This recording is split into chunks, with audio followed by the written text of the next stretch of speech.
Balake, where is Balake at? My name's Blake. Do you want to go to war, Balake? I'm for real. Ron. Surprise. Hi, Jenna. Oh, hi. Oh, we're live. Yeah, we're live.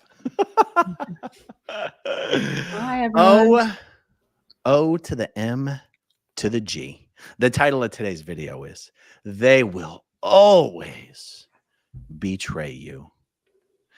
And that is certainly a true statement for friends in Scientology. We've had a couple conversations about friends and relationships in Scientology, out of Scientology, and every time I even think about the subject, I feel like there's something more that's interesting and juicy, and that there's a conversation that we could have about this. That if I was still in Scientology and I was listening to the conversation, I would be like, I'm listening.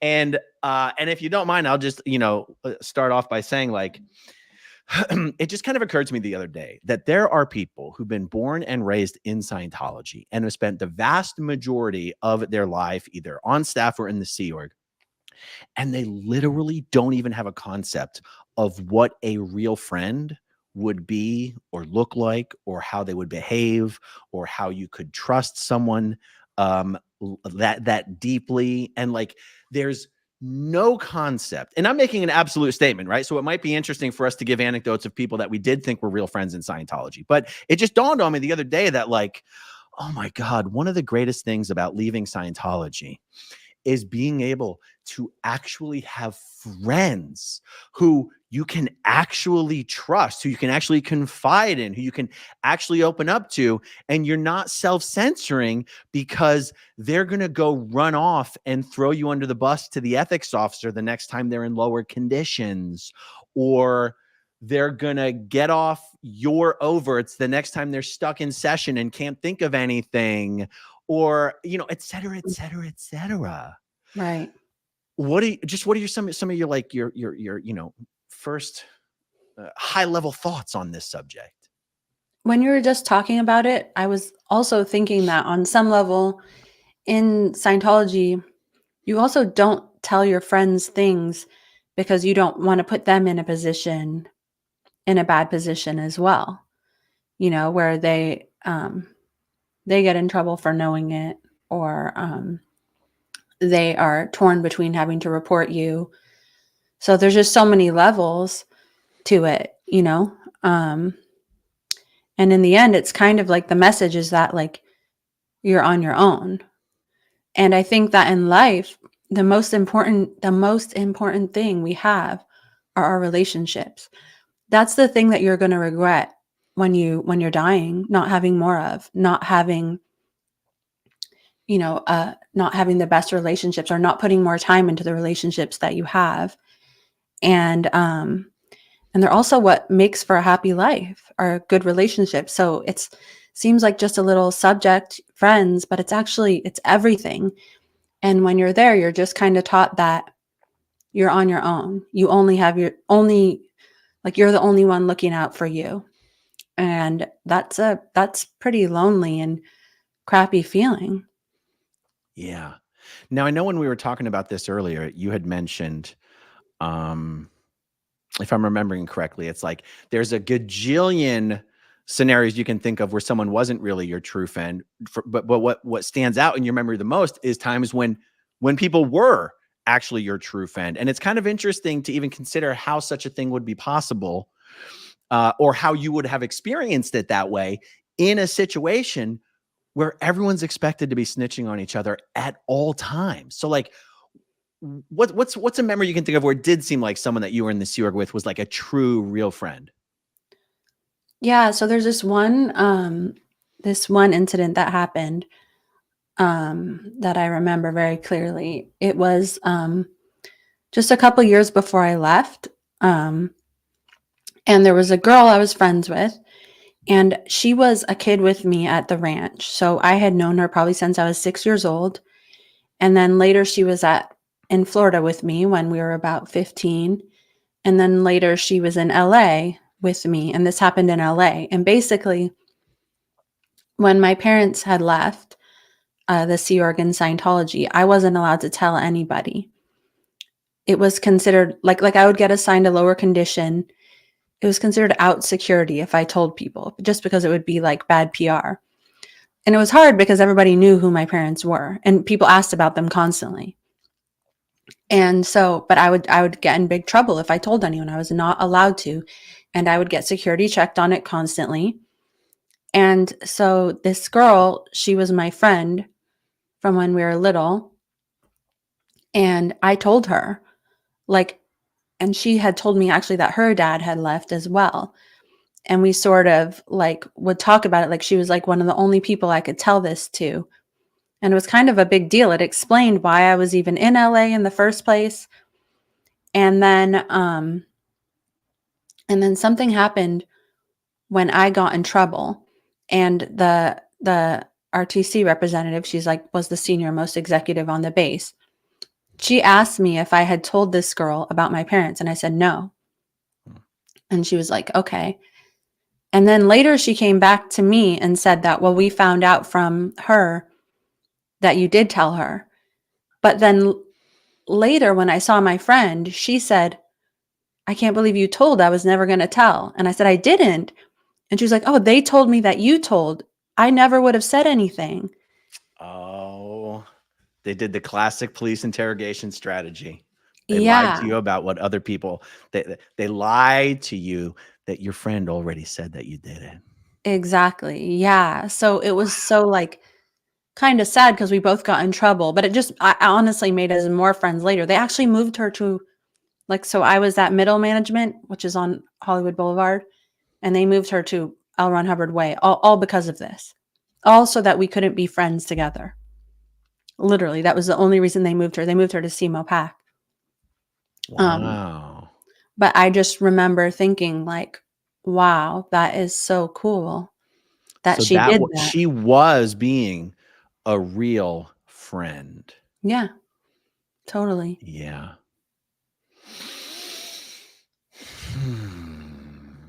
You know, it's funny. I won't speak for Serge.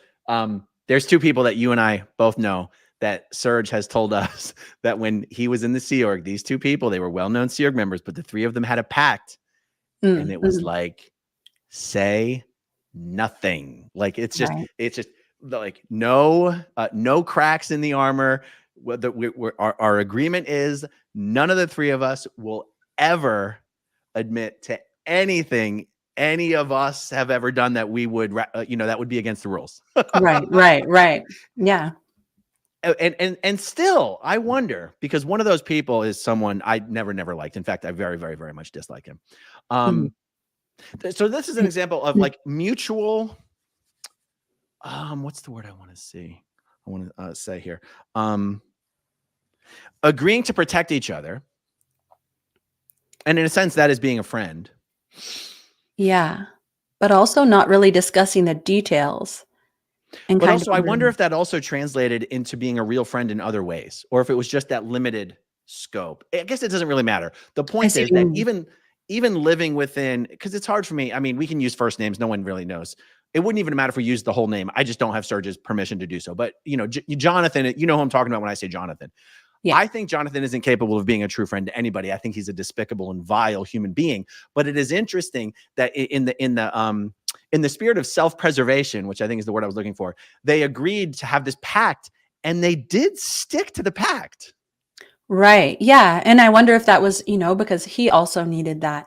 But at the same time, people show up really differently for different people. Like, I was talking with Natalie about this. Like, you could be married to someone else and they hate you and think you're a terrible person. And you can marry a different person later and they're the love of your life. It's the same person.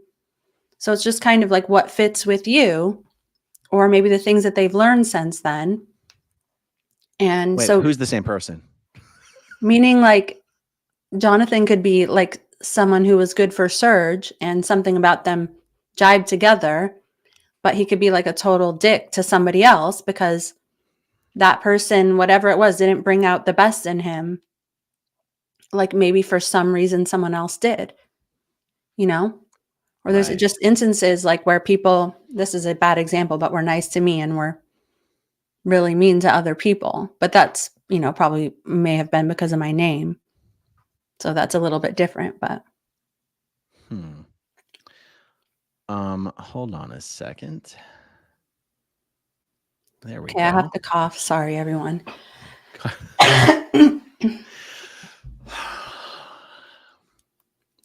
There is an aspect of friendship that I think is incapable of existing in Scientology. But it's funny because we can say this in these broad sweeping statements, but then we can think of some exceptions to these statements.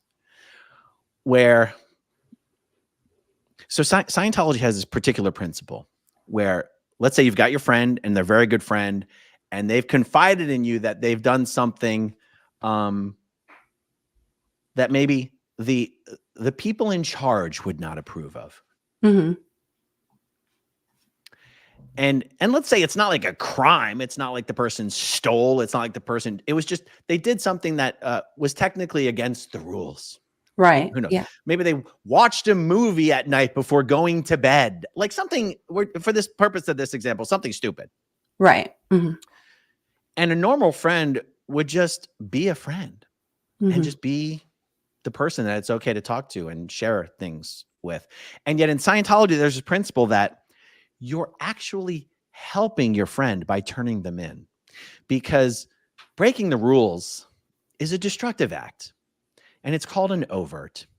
And when someone commits destructive acts, what will happen is they will individuate themselves from the group and separate themselves from the group and then do destructive things to the group. But because you're basically good, you try to prevent yourself from doing destructive things by leaving the group and blowing and these tiny little instead of calling it a white lie, I'll just call them like white well, no, I guess these little white lies, doing little bad things that you're lying to the authorities about, right? Mhm.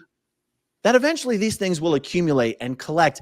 And really, for your friend's own benefit and for your friend's own long-term survival, you really do need to turn them in. So they create this mindset where, in order to help your friend, you have to report them to the authorities. And this is kind of what I started to think about the other day, is like, oh my God, there's people. Just think about how many people have been born and raised in Scientology. Have spent, you and I know dozens and dozens and dozens of people who are our age and have been in the Sea Org for like 30 years. Mhm. And they don't even have the concept of what it would mean to have a real friend that wasn't going to report you and say, but it's for your own good. We're not talking about crimes here. We're not talking about buried bodies. Right. Totally. That's very, very sad, because that's one of the, if not the most important things in life. I try to think back to my time in the Sea Org and try to remember, like, what were the good times? What were the best times? And some of those times were, hanging out and during some approved downtime with other Sea Org members. But I guess, I guess it's also like, as long as you're all playing by the rules and no one has anything that they could be reported for, or and honestly, and no one's confiding in their friends, then there's no danger and there's no risk and everything feels fine. And on the surface, it's like everything's great. And you're like, yeah, everything's great when everything's perfect. But Yeah. friends are supposed to be people that you can lean on and confide in and support in. I lost. When things aren't good. Right. Right. That does not exist in Scientology in any way. No, exactly. It doesn't. It's like everything is fine as long as everything's fake. Yeah. And that's why sometimes when I see these like Facebook posts by Scientologists and it's all like how theta everything is, it's like gross. It's like so cringe. Because that's not how it is. When you need your friends, when you're down, when you're not strong enough, when you're going through something hard, you know? I mean, the people who are there for you during that time are your people who they don't expect you to be perfect, because nobody is. Yeah. There's another piece of this where Scientology sort of, or Scientologists would sort of define friend as like, it's kind of like because here's the thing, there's no real separation between personal and professional well, I guess when I say that, I'm thinking of the Sea Org, I'm thinking of staff. Personal and professional is the same thing. Mhm. And it's like someone's only considered worthy of being called a friend if they're in good standing with the group. But the group is your profession because the group is who you work for. You work for Scientology. So it's Mhm. like if Scientology says you're good, then I can call you a friend. But the Right. moment you're in bad with the group, Mhm. that means you're in bad with me. So there's no separation between personal and professional. Yeah, And it's like cancel culture, like 100% of the time. yeah. And like you even got in trouble in the Sea Org for continuing to be friends with or be friendly with people who were in trouble. Well, not only that, it's not even just if they're in trouble. On some level, your friends are sort of chosen for you because I wasn't even in trouble with for being friends with people who were in trouble. It was people who were in a lower organization than me. Mm. Because I was in CMO, I wasn't allowed to fraternize with lower level people. That's what I got in trouble for. Those people weren't even like canceled or Wow. whatever. So it's like you Wow. can only be friends with people who have the same ethics level as you, the same qualifications. Mm. And yeah. Yeah. So Yeah. even that is almost chosen for you. And you have to be Yeah. friendly with them in order to survive, in order to hope that they don't report on you, you know? You know, it's really interesting just for me to right now to consider the fact that what you just mentioned is a perfect example of how your experience Mhm. was completely different than mine because I wasn't at the middle management level or the international management level. So I never had that pressure put on me of you're not allowed to be friends with Sea Org members in a lower org because I was the lower org. For sure, but you couldn't be friends with a public, really. Oh, that's a good point. You're totally right. That would be fraternization and you'd be pulled in for an ethics interview. Yeah. Yeah. And it's funny because if let's say someone in CMO was being particularly friendly with me, it's not like I would be the one to get in trouble for that. Right, exactly, yeah. I'd probably And just be confused the next time I saw them and they totally brushed me off. exactly, oh my god, that happens all the time, and probably same for RTC with CMO. Yeah. So, but like imagine, so it's funny because it's almost like if you were to take the Sea Org mentality and apply that Mhm, to the real world, it would basically be me uh, coming home from works one day and going over to my friend's house, hanging out, having a cigar and some beers, and telling him how I got in trouble with my boss at work that day, and he's like, "I'm sorry, you're gonna have to leave until you get your situation sorted out at work." exactly. And yet that's how Scientologists behave. Honestly, Yeah, my best friend when I was in Scientology, or at the end, when I was living here in Clearwater, but I was still in Scientology, my best friend was Paul Stein. mm, His wife, Diane Stein, is the executive director of CCHR here in Clearwater. And there was a period where my mom was getting in trouble, but I wasn't yet in trouble. mhm, And it started to circulate amongst the community that my mom was in a lot of trouble and that I was still in touch with my mom. She wasn't declared. She was just considered in a lot of trouble. right. And me and Paul, we would do UFC fights at his place, my place, all the time. Like every UFC fight, like Paul and I were as tight as friends can be. Mhm, And I remember one time he popped over to my office for some reason, for some unrelated business. And mhm, there was a UFC fight night coming up. And I was like, hey man, looking forward to the fight night. And he's like, yeah. And then he popped into my office like 15 minutes later on his way out. He's like, hey, I got a question. What's up with your mom? This guy's never met my mom. He doesn't give a damn about my mom. yeah, But because my mom was in trouble, By the way, Paul and I, we didn't even work at the same, we had nothing to do with each other, professionally speaking. Because Right. my mom was in trouble. And because I was considered loyal or in touch with my mom, he was going to disinvite me. Well, he actually told me later, he's like, look, until the situation with your mom gets cleared up, we got to like on the hanging out. This guy was my best friend. And he's gonna put me on ice because my mom is in trouble with the organization. Yeah. That's so normal in Scientology. It's so normal. And it's Yeah. so sad. Like, Yeah. that's so mean. And that's what happens. Like the second you kind of, even in your case, it's not even you. But in Scientology, the second you dare to be yourself or state an obviously true thing that everyone knows is true, just start disconnecting one by one. You lose everything. And that's the peer pressure that gets put on you. Like in your case, to put pressure on your mom. Right. Right. And for him to put pressure on you.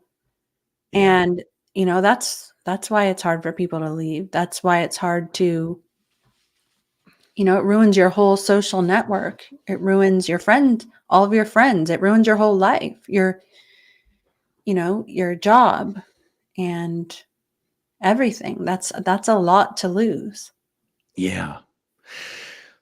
So there's like a reverse side to this coin, which is because we're no longer in a cult, like friends are defined by just the interpersonal relationship without any other strings attached.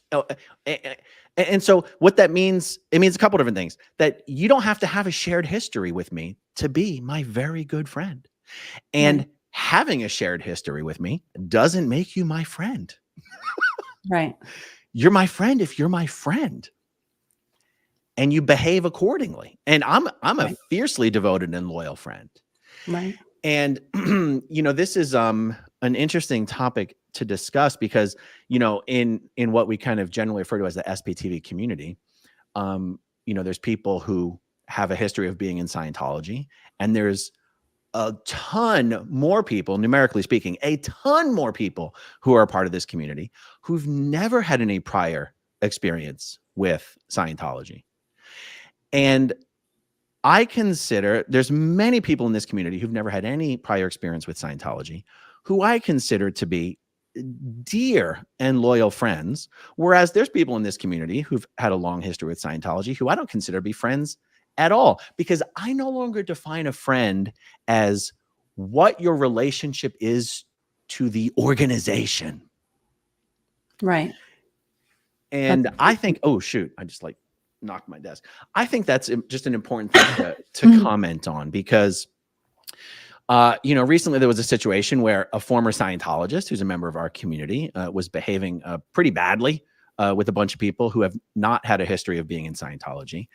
And I think from the conversations that I've had, that there was an assumption that because this person was an ex-Scientologist, all the ex-Scientologists would side with that person and defend that person and believe that person, despite tons of evidence about the bad behavior.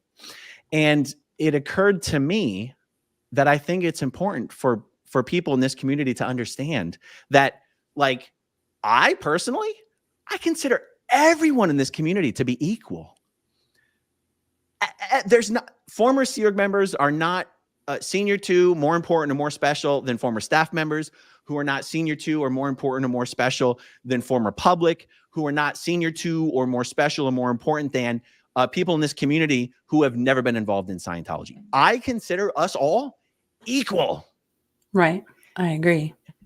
And I think there may be an inclination for others to assume that there's some sort of a hierarchy, or that everyone's just going to rally around each other because of some shared history. When the fact is, it's like, people should be judged on who they are and what they do and their behavior. And, you know, it sort of goes back to speaking for myself, is I consider someone to be a friend based on how they behave with respect to me And I expect someone to consider me a friend based on how I behave with respect to them as an individual. And it's got nothing to do with, oh, we're all former Scientologists, so we're all one monolith and we're all a group of people and we're always going to support each other and always going to believe each other. And it's like, hell no, because we're not in a cult anymore. Exactly. Yeah. Totally. Yeah. I mean, of course, there's many people who were in Scientology who I'm great friends with, and they can understand certain things in a way that nobody else can. But it's actually interesting because what I've found over the last many, many years is that people who were never in Scientology can almost see how hard, or have like they can actually give you a perspective on what you went through, and can give you like the empathy that maybe somebody else who was in Scientology is like, oh yeah, you're fine. That happened to me too. I'm fine. So there's actually something really special that comes from people who were never in and people who were in. And one isn't more valuable than the other. It's just who you personally have chemistry with, and who you choose, and who you think will be there for you when you need them. And and that's really what friendship should be based on. Nothing else. Yeah, exactly. I think I said in a video recently, I said something like, people who are legitimately friends with each other, like legitimately, and care about each other and care about thoughts and feelings, and honestly continuing to build relationships into the future, would talk to each other privately, one-on-one, face-to-face, phone, one-on-one. Right. Instead of talking to each other via their YouTube channels. Now, when I say via their YouTube channels, I don't mean the way you and I are talking right now. I mean me going live, basically talking about someone, and then that person goes live and talks about me, and then I go live and talk about them. That's not how friends deal with things. Right. And I said in this video, the only people I talk about on YouTube that way are people I have no interest in speaking to in real life, because if I did, I would. Right. So like, obviously I call out Chris Shelton a lot. Everybody knows that. I have no interest in speaking with Chris Shelton. That's why I'll mention him in my videos. But I would never call out a friend in a video, because I would call my friend. That's right. what I would expect a friend to do. Yeah, that makes sense. I forget why I mentioned that, other than maybe giving some clarification to what I meant when I said that. Like, the only people I talk to via YouTube are people who are basically already dead to me, because otherwise I just call them.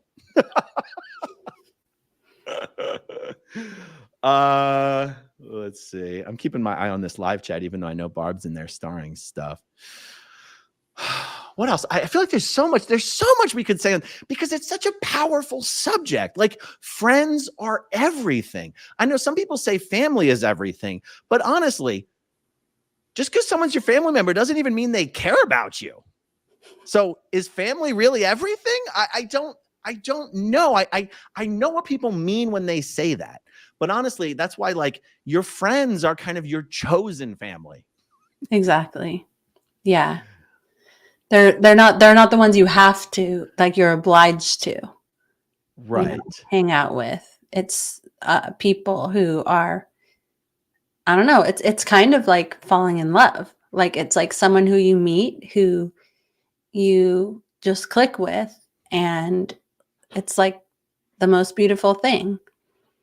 And it's not because anyone told you had to, and that person is giving you the best of themselves, and you're giving them the best of yourself just because you choose to, just because you want to.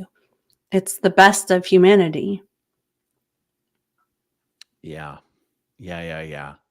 I'll tell you what, on the family thing, like, I've always been somewhat jealous of, I can't even think of particular people that I'm thinking of when I say this. It's just kind of a general concept of these large extended families, whether they live in the same city, state or not, but that maybe on Thanksgiving or Christmas, like the aunts and the uncles and the cousins and the wives and the husbands and the in-laws, like everyone's coming together, even though everyone doesn't necessarily like each other, but there's still, there's almost like, there's almost an adorableness to people coming together who don't actually really like each other, but they'll at least put that to the side and have I don't know, part of it sounds horrible to me, but the other part, but there's an aspect of it that I'm like, God, that's so cool that this whole extended family, even if like half of the people are talking crap about the other half of the people, for most of the year, but they'll still come together and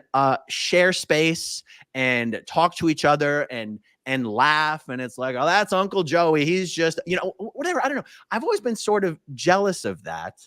But at the same, I'm just rambling at this point. I don't know why I'm mentioning this. No, I know what you mean.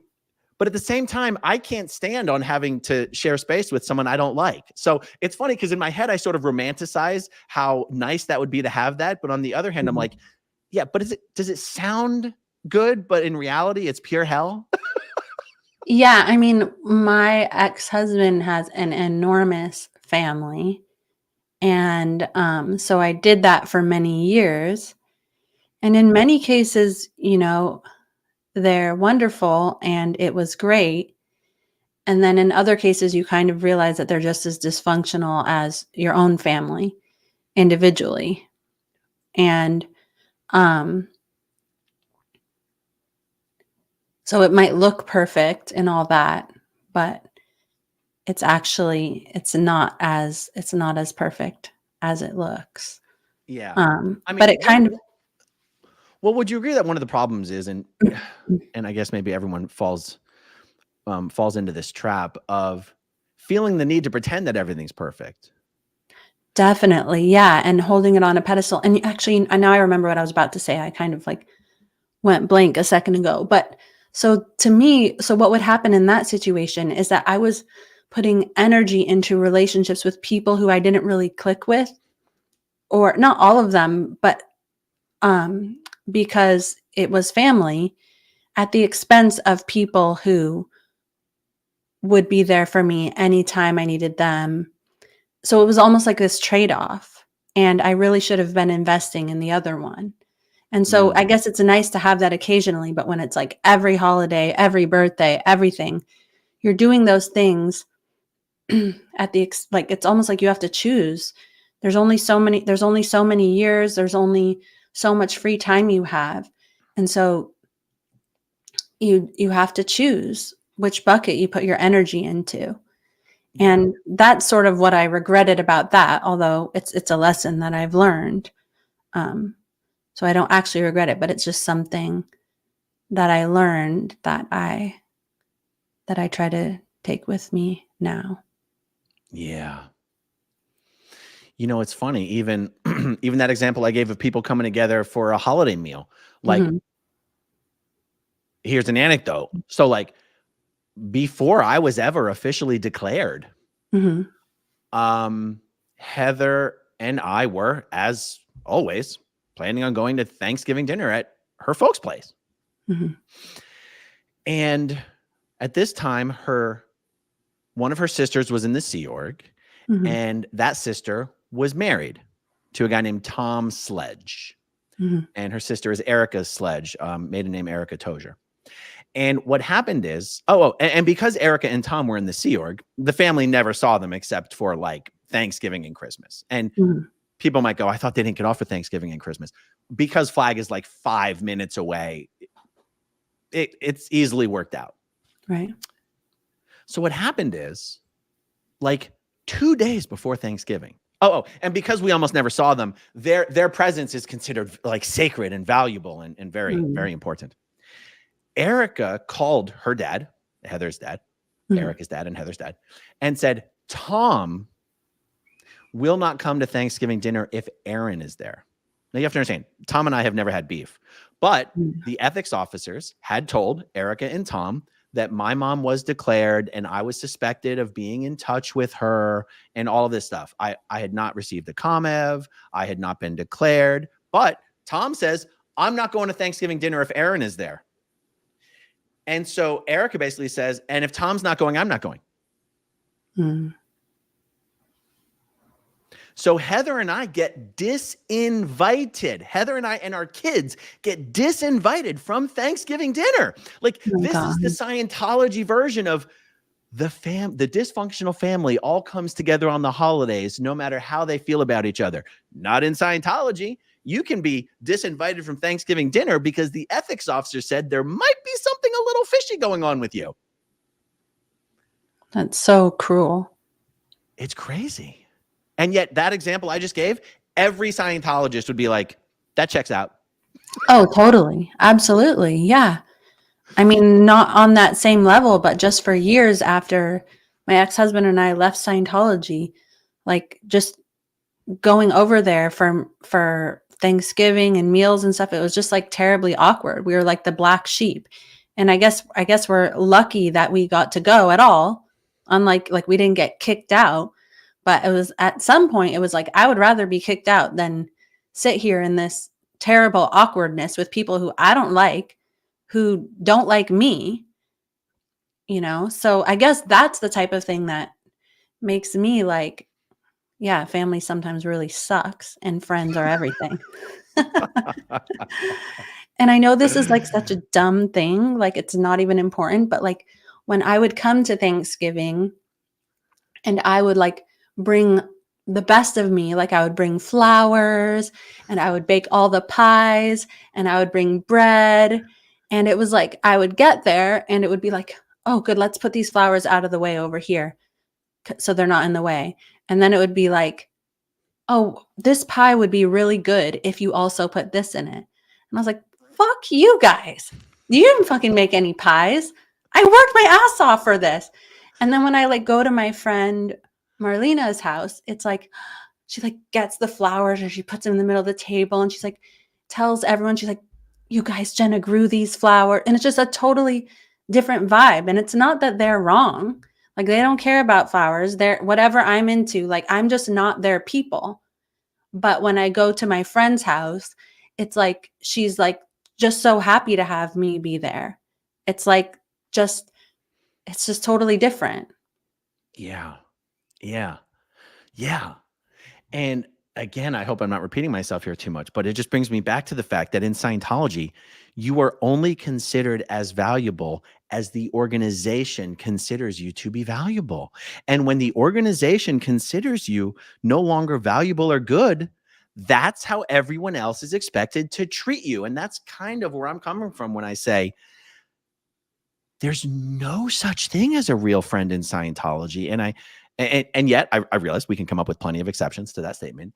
Mhm. And it honestly breaks my heart to think of how many people you and I know and grew up with who have no idea what it means to have someone who is ride or die and only cares about them as people and not them as a cog in an organization.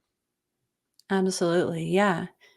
Yeah. I mean, my friend that I was talking about, she's still there. And that's so sad. Like she deserves so much better than that. It's very, very, Yeah. very sad. Yeah. And I'll tell you, one of the reasons I just thought it would be really helpful to have a conversation like this is because I am regularly reminded by how many Scientologists, under the radar Scientologists, watch all of our videos. And if there's anything that I think could get some people to go, holy shit, I am in a cult, it would be talking about this subject of name me one friend you have that wouldn't throw you under the bus to the cult authorities the next time they're stuck in a sec check or are in a comev or are doing lower conditions. Name one friend who would put you ahead of the cult. That's not normal. Yeah. Yeah, exactly. That's such a good point. And also, I guess while we're at it, if my friend's name is Natalia, and if she ever left, she could come live with me for the rest of her life if she wanted to. And I would take care of her. And I don't know, maybe this will make them kick her out or she'll get, I don't know, just something. I'm here for you, Natalia. That's so sweet. And, you know, it's funny. I mean, I know I know people who are still inside the cult bubble.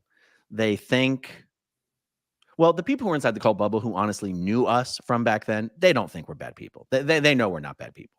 But I think to a lot of people who are in the bubble, when they hear of declared SPs, they don't think of the 2 or 3 people who are declared not that they actually know. They think of this big, broad, faceless generality of evil people that are out to destroy Scientology and mankind.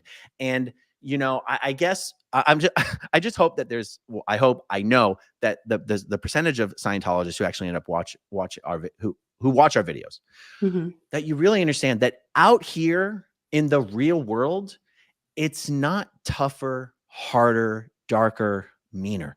It's the opposite. It's a world where you can actually have friends who care about you for you, and you can just be on, you can open up with them, and you can complain about your boss without getting written up. You can you can complain about whoever you want without being tattle told on or whatever, and like Yeah. Scientologists are just fed this lie that outside of Scientology, it's a dangerous environment and everyone's addicted to psychotropic meds and are walking around as zombies and committing crimes left and right. And it's dangerous because only Scientology can fix it. Life in Scientology is pure hell compared to life outside of Scientology. It doesn't mean you're going to necessarily flourish and prosper automatically without working hard at it, but life, like living life, enjoying life, is so incredible outside of Scientology. And honestly, I mean, is it possible, though, that there are some people in Scientology? I'm saying this rhetorically because I know the answer is yes. That there are some people in Scientology who are like, my life is great and it's affluence and power on all 8 dynamics, and I'm crushing it in every aspect of life, and I have thousands of friends and thousands of family, thousands of friends and tons of family who love me. And you go, yeah, you feel that way because you're in good standing with the organization. Mm. It's so true. Because you could be Grant Mother effing Cardone. As soon as you get on David Miscavige's bad side, you are scum. Yeah. You will lose everything you ever thought that community gave to you or brought to you or provided to you. Right. It's not real if it all depends on how the organization thinks about you. That's so true. That is so, so, so true. And actually, you and I were talking about this earlier, like in another church, if you're like down bad, if you like are having a hard time, if you're getting divorced, or if you, I don't know, are experiencing something that's just going through a tough thing in life, another church would help you. They would ask other parishioners to help you. And in Scientology, it's like the opposite. It's like they're not there for you if you like lose your job or if you're getting divorced. You sort of get guilted and made to feel like you're a loser. So it's like, that's right. Yeah, they're If shaming you you. need help, you're considered kind of pathetic. Yeah, exactly. You're not able. Unless you can pay for the help, then that's okay. But as soon as you run out of money, you're kind of just a loser. Right, exactly. Yeah. And even just say you were like getting divorced and you needed help. Well, the solution is basically for you to do an auditing thing or a course that the end phenomena is basically you not getting divorced. So it's just like the failure, like if you mess up, not that getting divorced is messed up, but it's just you have to be showing yourself to be able or fixing things or everything's perfect, and that's the only way to get through it, even if you're paying for it. Yeah. It's one of the reasons the example of my friend Paul to me is so poignant. Because his wife, Diane, my first job out of the Sea Org was working at one of these Scientology business consulting groups called Measurable Solutions. Mm. And at that company, his wife, Diane, was my senior. Mm. And Paul was the registrar. Mm. And so it's funny, like his wife was my boss and we had a great relationship, and Mm. Paul was the registrar and I was the head consultant. So me and Paul worked pretty closely together and we had a great relationship. And so we were friends at work. We were friends outside of work. We would hang out all the time. We would go to the gym together. And Diane would say to me, like, she'd be like, I think my husband might love you more than he loves me. I'm like, he never shuts up about you. And I'm like, that checks out. And so I'm just like, we were so close. And then as soon as the organization thought, we're not so sure about Aaron, that's all that mattered. Now, I ran into Paul at the grocery store just a few weeks ago near the hot wings section. And he just pretended like I wasn't there. You know, not even like I don't know, not even like hey, look, it really sucks that you're declared, and you know, like, I just want you to know I know you're a good guy, or just something, anything, not like you're evil because the organization says you're bad. Yeah, totally. It's so sad. And Paul and Diane will never leave as long as their daughter is in the Sea organization, and she is in the Sea organization. And I know her, and I know the guy that she's married to, Rachel Stein is her name, and she married a guy named Keith. I forget Keith's last name, but like they love their daughter. She's their only child, and they would do anything for their daughter. And I bet if their daughter ever wanted to leave Scientology, they would leave Scientology. I don't think they would ever disconnect from their daughter over it, but who knows? We all thought that about someone, didn't we? Right. And you know, they've now stayed in. They've donated like $500,000 now. I just saw them in the latest IAS magazine. You know, their daughter was in senior HCO the last that I knew. And it's like, it's that threat of family disconnection. I guess in my story about Paul, it seems like they're picking me over the organization. The truth is, they would never sacrifice their own standing in the organization because of their daughter. They would never want to lose their daughter. And this is just another layer to the fuckery. Right. And ironically, they could all be sitting there thinking individually, I want to leave, or even like, this doesn't seem right. And there's so much risk to saying it that they could literally all be feeling the exact same way, but can never say it to each other because they're afraid of losing each other. Yeah. That's some messed up stuff. That's some stuff I would like to see scripted into some sort of a TV show where some family is involved in something and they all want to stop doing it, but none of them will admit it to each other. So they all end up continuing to do it. Right. Yeah. Whether it's a cult or some other crazy thing. It's an amazing psychological thing. Yeah. It's crazy. It's just a whole other level. And this example, this thing that we're talking about, this is one of these things that I'm like, if I was still in Scientology and I heard a conversation where someone was pointing this out to me, I'd be like, I'm deeply uncomfortable right now. So like if you're in Scientology, just imagine this. Every single member of your family wants to leave. They're sick and tired. They're fed up. But none of you trust each other enough to confide in each other because you're all worried you'll each report each other to the authorities. Guess what, guys? You're in a cult. Yeah. It's so true. It's so true. I have a question. I actually don't really know like exactly where I'm going with this, but like, is there some part of you that has normalized in a slightly scary way, like people, like just losing friends? Like when you see the signs, you're like, oh. Wait, hold on. Go ahead. You were saying when you see the signs? Like when you see the signs that someone is like kind of acting like iffy, or like, I don't know, like you think they're gonna like turn on you. You like almost like switch off. I don't mean you. I mean, I do this too. I'm not pointing it out about where I'm like, all right, I know what it's like to lose everyone. Like I'll be fine. I just need to cut off my emotions and I will get through it. And it is what it is. But where maybe like somebody who is like, I don't know, a little, maybe hadn't experienced every single person in their life disconnecting from them. There. So when you in this question, when you say normalize, do you mean have you gotten to a point where you think it's okay and it doesn't hurt, or you think or it doesn't like, what am I saying? So let's give you the best answer I can give you.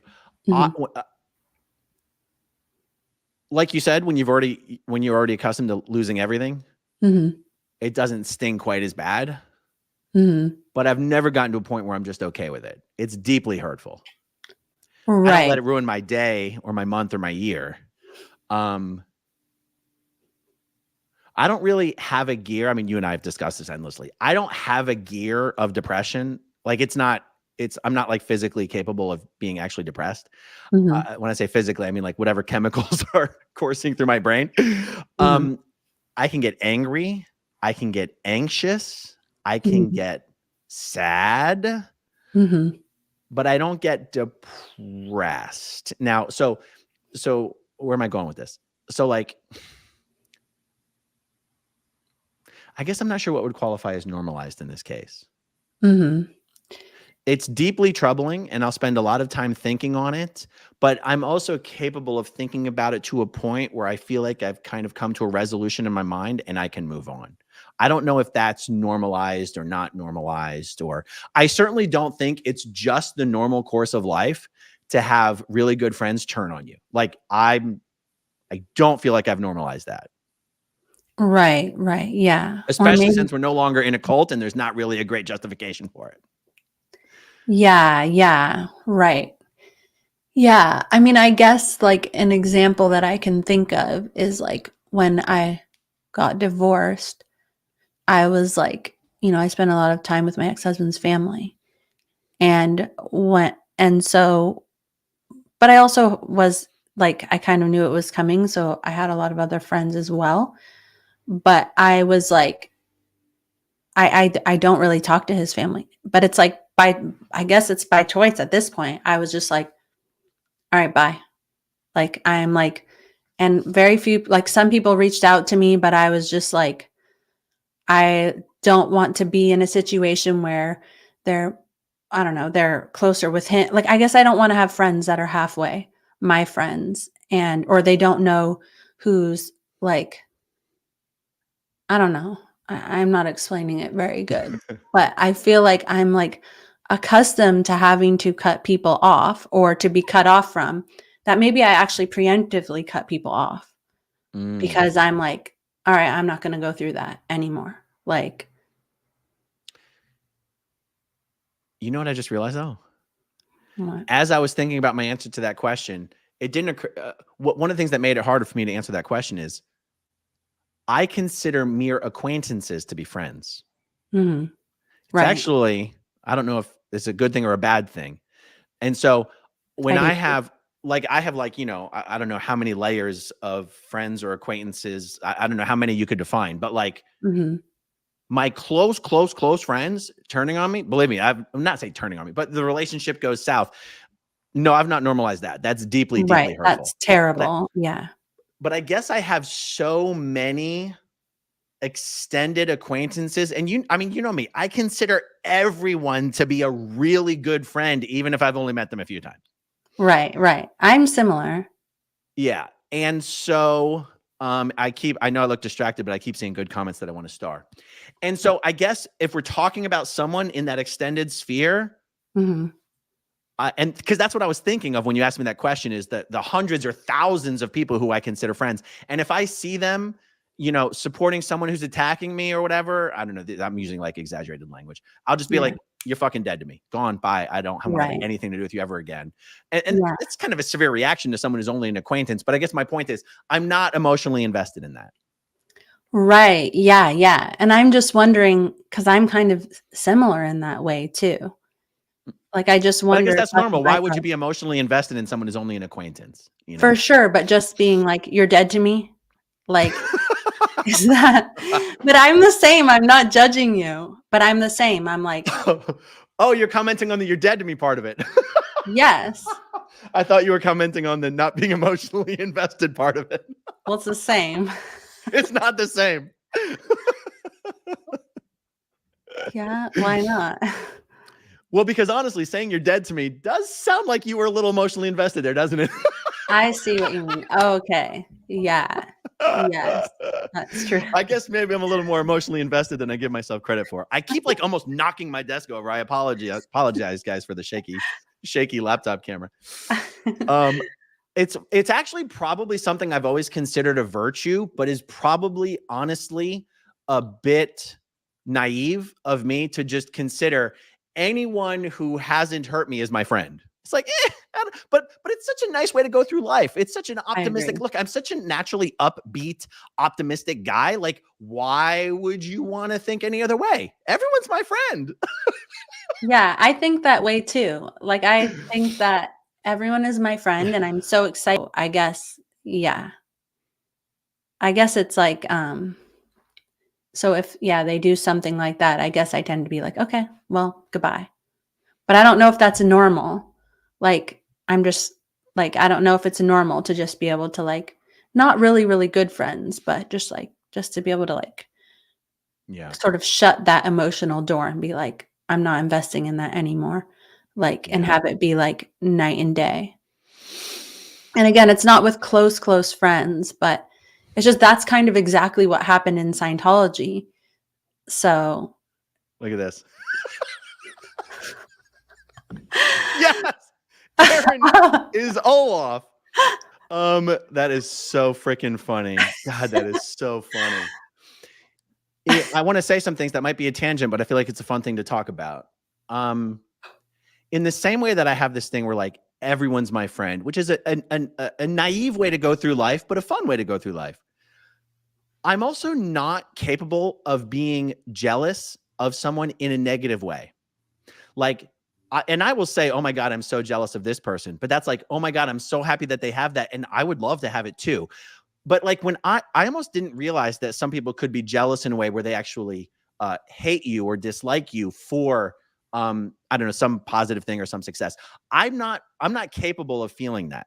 Like any of my friends or even people who aren't my friends that have accomplished something or have something, or I go, I see that as aspirational. I see it as like motivational and aspirational. And I go, wow, I might be able to do that too. I'm going to try. And because I have this weird, naive sort of, or, you know, I feel like it's being slowly beaten out of me, but this naive and optimistic way of going through life, it didn't occur to me. This sounds so stupid. It didn't really occur to me until recently that there are people who actually see other people having some kind of success and dislike them for it. yes, yeah. I'm the same. Like, I'm like, if someone who I know has a really nice house or really nice something, I'm like, this is great. I have a really nice house too. Like, not like, I'm like, this is both of ours. I get to go to Yeah. this house anytime I want to. Like, and yeah. So I know what you mean. Like, and sometimes I guess like if people are mean to you out of nowhere, even though you've sort of been really nice to them and given them your best and tried to help them, like the last thing I would think is that it is jealousy or something like that. But it is something that I've learned about more recently. I just never would have thought of that. Yeah. You know, it's funny because it kind of sounds like I'm just patting myself on my back for having all these positive personality traits, but there's an opposite side of this coin though. I'm very, very not good at making people feel appreciated. Mm. And there's a part of me that is kind of like just peripherally aware that this might make me look ungrateful or unthankful or aloof when there's something about me and I don't know what it is. It makes me uncomfortable. Like a little, some of this comes from Scientology where you're not allowed to flirt. You're Mm. not allowed, sympathy is considered evil, Mhm. where, and coming across as not genuine is Mm. just, I'm being very inarticulate about this. There is something about expressing gratitude and Mhm. love Mhm. that makes me very uncomfortable, even though I want to do it. Like, it's not like, oh, I would never do it because I don't feel gratitude. No, there's so many examples where it's like, I want to show my gratitude, but I'm worried it will just sound like I'm pandering. And so I'd rather say nothing. Mm. Yeah. I realize we're off on a total tangent here, but since we're talking about weird personality traits or good or bad personality traits, like it's funny because in certain company recently, when I've said this about myself, like I'm not excellent at showing appreciation. There's been a lot of like, oh, really? We didn't know. Like everyone's like, yeah, we know that. And I'm like, I think I've just been going through my life just pissing people off by seeming ungrateful or unthankful when there's something that makes me deeply uncomfortable about showing it, even though I want to. Yeah. I don't know. It's probably something weird. Yeah. No, and I don't think that's a tangent. It has to do with like interactions with people who you're close with. Yeah. And you're so right about how in Scientology sympathy is like considered like disgusting. And yeah, but I tend to be the opposite of how you are, but I don't know why. You are totally opposite in this regard. Like, Yeah. I mean, obviously you and I have already spent a lot of time talking about this, but like you've even explained that it makes you feel great to compliment other people. And I remember being like, wow, that's almost like a superpower. Like you could just run around complimenting people and it would actually make you feel great. That's amazing. What's that like? Yeah, it makes me feel great.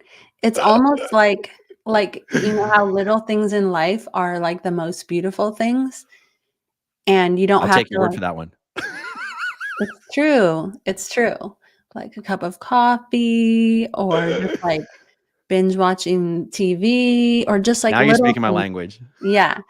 Those little things like just are the things in your life that happen daily that add up to a great life. And I think I don't know, like when when someone's my friend, I guess I like to notice beautiful things about people and things and the little things, and I get excited about them. And then I like want to tell them, and I know it's slightly awkward, but that kind of makes it more fun. Like it's like kind of a risk to tell them. It's like weirdly like this sounds creepy, but it's like intimate to tell someone all the things that you think are wonderful You or beautiful. just hit the nail on the head. That's why it makes me uncomfortable because you're not allowed to show intimacy in Scientology. It's 2D flowing, it's flirting, it's fraternizing, Yeah. and it's literally been just seared into my DNA that that's not okay. It's dirty. You should feel Mm. shame for feeling those things. And Mhm. because you're right, there's an intimacy Yeah. involved in truly showing love and gratitude and complimenting people. And it makes me deeply uncomfortable. Yeah. Now, it And might just be that no, it's not true because I consider myself, okay. I do feel like I'm someone who's always craved intimacy and romanticized it and wanted it. And yet mhm. on some level, Scientology, I feel, has caused me to be like, no, there's shame associated with Mm. that. Mm. You should feel shame. That's not, that's out ethics. Mm. It's funny because it seems like this is something I should have been able to easily shake because there's so many parts of Scientology that I'm like, oh, as soon as I found out there were no upper OT levels, I was like, all right, that's all I needed to hear. I'm out of this. Mhm. And yet there's still this part that I don't think I'll ever be able to truly get rid of. I feel like I've been doing better lately. We'll work on it. No, but you do actually see the wonderful things about people. Like when you talk to me about people, your friends and whatever, it's like, it's not that you don't see it. So that's like the most important part, you know? It's just like saying it is like kind of like a little risk and it's like a little scary and it's like a little thrill. I don't know, for me. And that's the hard part. It is. It's nice to hear you say it in words that that make me go like, that's exactly what it is. That's exactly what it is. Mhm. It's the intimacy of showing the gratitude that I feel shame about. Yeah, It's kind of fucked up. I know. We'll work on it. We'll work on it. I have been getting better at it though. You definitely have. Yeah. You definitely have. Mm-mm. So it's funny though, just certain flashes of things come to me. Do you know who in Scientology shows tons of intimacy and appreciation and admiration? The fundraisers. Mm, People like fundraisers. Charmaine Rogers, and Yes, well, you're she's right. dead, but they just come in and they just compliment the hell out of you. But like, So true. but if a random Sea Org member was doing that to a random public, they'd probably get written up. You're so right for 2D flowing. Oh my God, Yes. that's such a good example. Charmaine and Sonia Jakes, they call everyone honey and wrap their Yes. arms around people. Yeah, totally. And you know what? You know what I realized? One of the reasons why I like doing that is because I remember that's how my Aunt Denise was to me. She would call me honey, and she was very like loving towards me. And I think that like I just really liked how she made me feel. And like, so like I want people to feel like warm and included and everything like that. Just because that made such an impact on me. Yeah. It's funny that you say that. Whenever I've come across anyone, whether it's a waitress at a diner or something, or just someone at the checkout counter who just calls everyone honey and sweetie, I remember thinking, I'm so jealous that you can just do that. And I bet Mm, that makes you feel great to be able to just call everyone, hey, honey, sweetie. And because that's a certain amount of intimacy, even if it's just a stranger. It's showing love, and it's showing love. It's showing appreciation. It's showing that you're grateful for them being there. yeah. Yeah, totally. Yeah, if a Sea Org member was calling everyone, if a course supervisor was calling the students honey and sweetie and whatever, yeah, they'd be sent to ethics. They'd be in trouble. Definitely. That would be a huge problem. Are you laughing at a comment you saw? No, I can't see any comments. Oh, you can't see any of them? No, because this is only on your thing. I was laughing at the idea of a course supervisor calling everyone sweetie and honey. That's just so preposterous. It would be scary. The only one in Scientology who would ever get away with that is a fundraiser. It's so true. It's so true. And that's 100% how Charmaine Roger was. Like, so much. Like, I feel like she would even grab me when I was around her. Like, in a loving, okay, just like in a cute mom way. Okay, whatever. Erase that part. But it was like, that was like, you're right. That's the most obvious thing about her. Yeah. Yeah. Just this whole subject that we're talking about is one of the reasons why I've been talking for a while now about wanting to get back to doing like either weekly or bi-weekly or 3 times weekly, like fun videos where there's 4 of us all just shooting the shit, talking about a subject. Because, well, first of all, or not even a subject, just shooting the shit about the week and answering questions and everything. Not only is that fun, but it also allows people who are in Scientology and watch our videos to go, look at that. People enjoying life and each other without any strings attached. That's something I don't have. That's amazing. Yeah. That's just, just a little seed planted there. It's been a hell of a 3 months, 6 months, 12 months. It's been a rough year, folks, on the SPTV world. It's been a little crazy.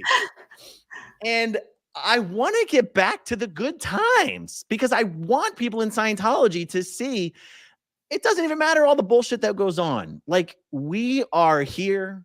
We're here doing what we want to do. We're here doing it with people we like doing it with. And we're going to enjoy it. And you can too if you leave the cult. That sounds like so much fun. I remember like before I even I guess I had my channel, but I wasn't doing anything on it. But when I would watch like you and Sterling and Reese and Mike do the game night, it looked like so much fun. I felt like I was missing out. Like I was like, oh my God, I want to be part of that so bad. So it just looked like so much fun. That's right. We've got to bring it back. We've got to bring it back. Hold on, I see a comment from Amber. I always like to start her comments because we've still never done a chat yet. So okay, so you are very good and strong in the complimenting people department. Were you that way in the Sea Org? I don't think so. No, I don't think so. I think it's just something. Yeah, I guess I never thought to do that in this year. I guess I would like make people feel better, but it's something that kind of came later. And I think maybe through my kids, actually, like through being a mom. Oh, wow. Yeah, I never really thought of that. But yeah. Yeah, I think it's something like even like having like nieces and nephews. It was something like I guess I would see like sometimes like I could see that they were feeling insecure or something and I could just see what they needed to hear. But not only that, I won't say things that aren't true, you know? Like so I guess I would just and I guess that's part of being a mom is like sort of like reading the look on your kid's face and seeing what they need and like showing them through your face that you're there for them and you care and you love them. And I think yeah, I think it just must have come through that. I never thought of that really. That makes a lot of sense. Yeah. And I remember just one of the times that you and I were just kind of generally talking about this subject, it kind of dawned on me Mhm. that when I compliment people, and I'm Mhm. talking about historically, like for the majority of my whole Scientology existence, Mhm. it dawned on me, wait a second, you don't compliment people. You compliment them on what they do. There's a Mm. difference between saying you did a great job and saying you're great. Yeah. Right. And it dawned on me that complimenting what someone did feels Mm. okay to me. Complimenting the person themselves feels too intimate. Yes. Yeah. And I'm convinced that's a carryover from Scientology, or I'm just fucked up. One of No, the no, two. no. I think that it is. And I just think different people carry things over in a different way. Like how we were talking about, like how Natalie and Mike still take really short showers, but I take really long showers for the same reason. It's just like we all had to take short showers, and I'm now like that's why I take my showers take forever because I don't have to do that anymore. And so it's just you carry that thing. You get it. Each person gets a different lesson from the same thing. Yeah. Yeah, and one other thing I realized is that I remembered is that one of the reasons I compliment people is because I think that when I lost all of my friends in Scientology, many of the people who I grew up with, one of the things that made me really sad was that I never told some of them that I loved them. I never was like direct about it. And like for some reason, I wish that I had. Like I never said how much they meant to me. And for some reason, I just like regretted that. And I just remember specifically being like, even though, like, I guess I would like always like try to play it cool or something like that. I don't know why. Even if it's just like a young person thing, because when I left, I was 21. So whether it's through Scientology or something, it's something that I learned coming out of like my youth is that it's like not worth it to play it cool. Just like be ridiculous and sappy and tell the people who you love that you love them because you could never see them again, you know? Yeah, that is true. Hold on, that's the wrong one. I didn't mean to bring that up. I don't know who this person is, but the abuses of Scientology says the 30-second free winds showers.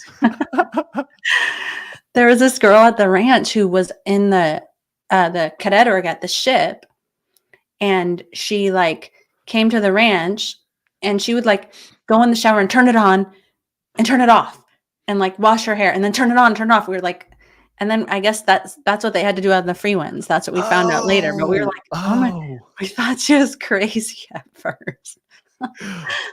I couldn't survive that way. I mean, let's be honest. I probably would have figured it out. But for me, that sounds like pure hell. I take the longest, hottest showers, but it's not to counteract taking short showers in the Sea Org. It's because, I have this, I don't know, version of OCD where I have to soap everything 3 times. Oh. Even though I have no hair, I'm still like soap it all up. That's funny. No, mine's definitely not because of that. I don't soap anything. Just joking. Just joking. Anyways, but What are you doing in the shower for so long then? I'm getting warm, and even if we didn't have to take short showers, the water was cold. Like there was always in some really old building. And then if someone next door, if one of the 8 people who live in a dorm next to you goes in the shower, your water is freezing cold. Like freezing cold. Or if someone flushes the toilet, the water pressure disappears. And this is just like happening the entire time you're in the shower. So why have the Sea Org bases not discovered tankless water heaters with a never-ending supply of hot water? You would think that eventually it would save money. true, yeah. But why would they invest in the staff that way? What a waste.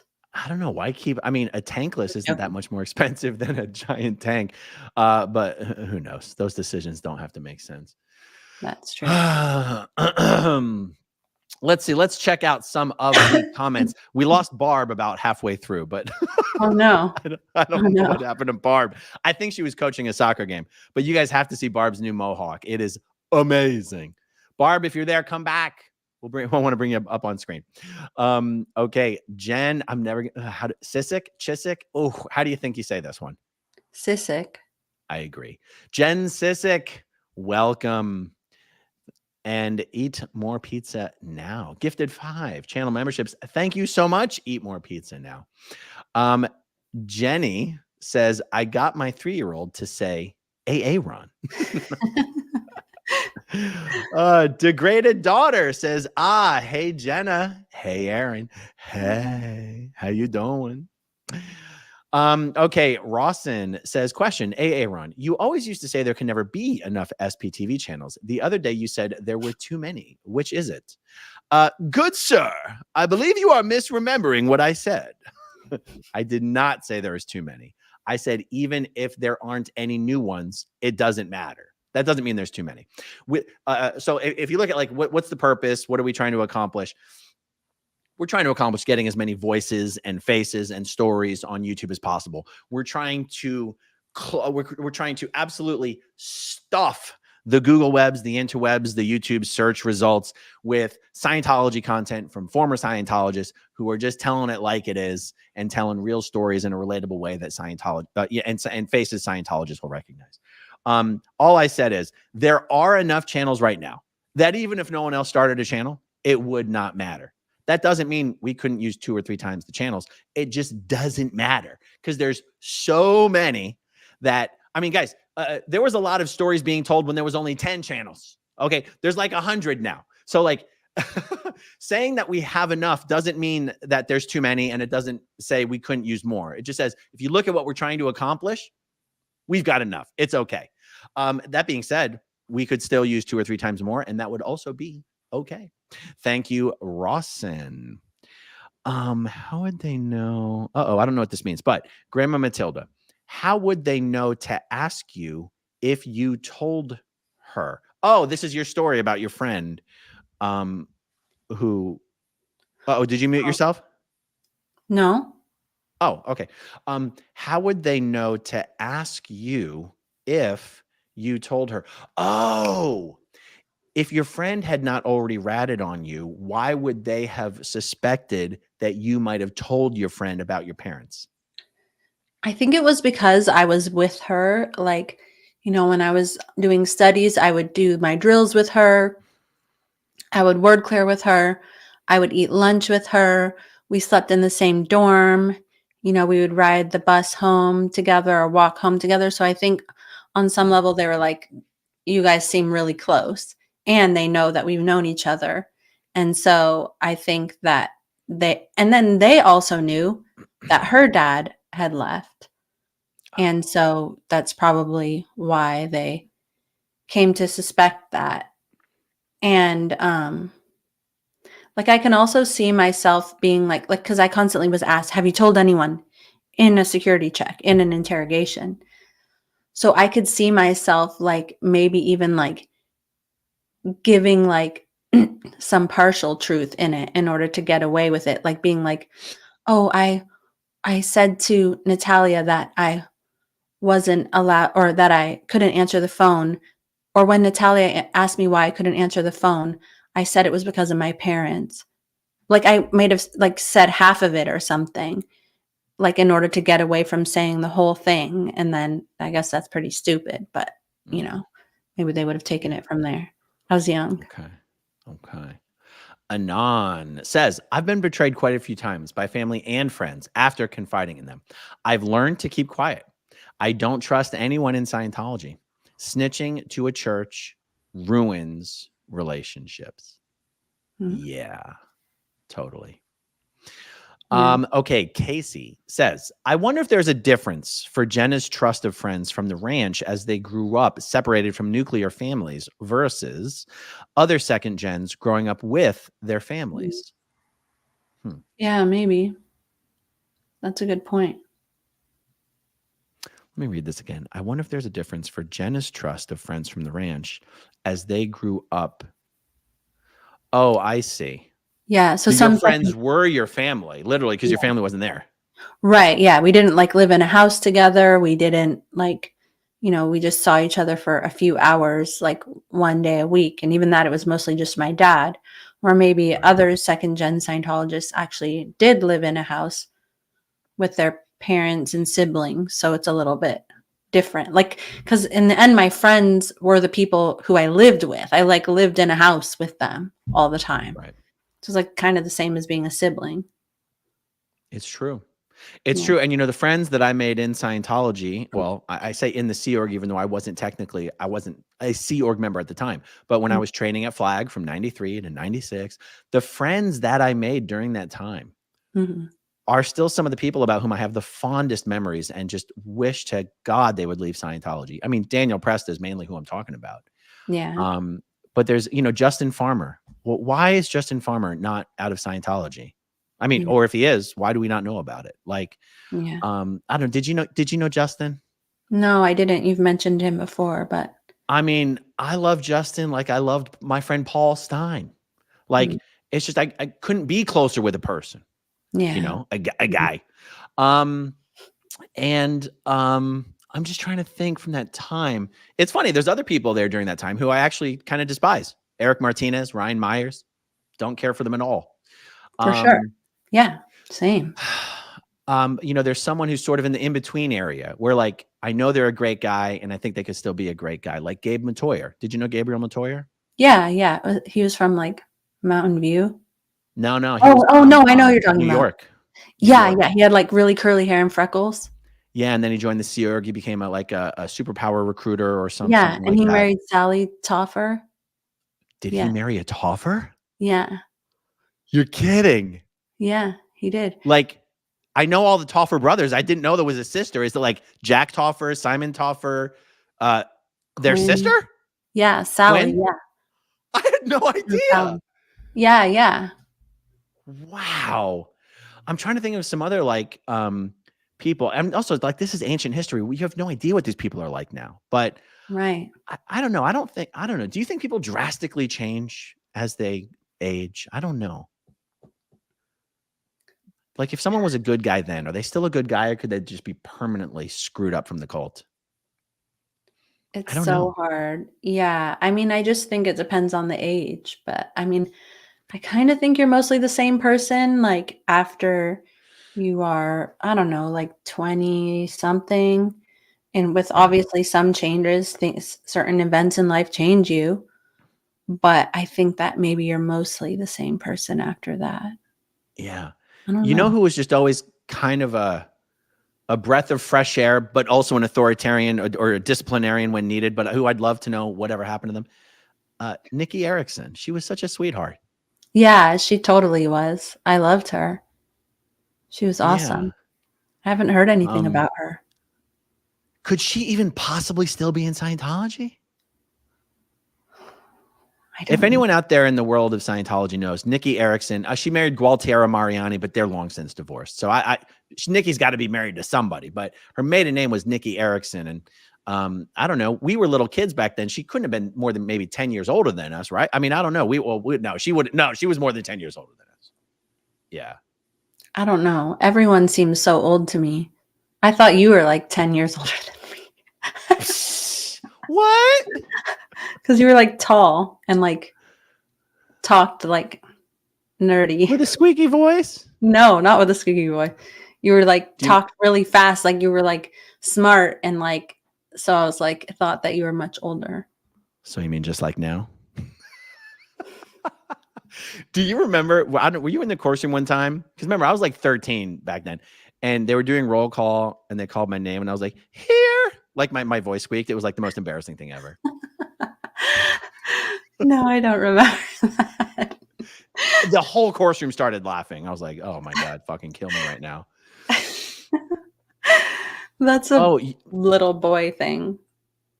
Like, do you remember Zena Anderson? oh, I remember the name, but I don't remember who it is. But I can't. She was like this goth girl. Well, she was my twin on Key to Life for a while.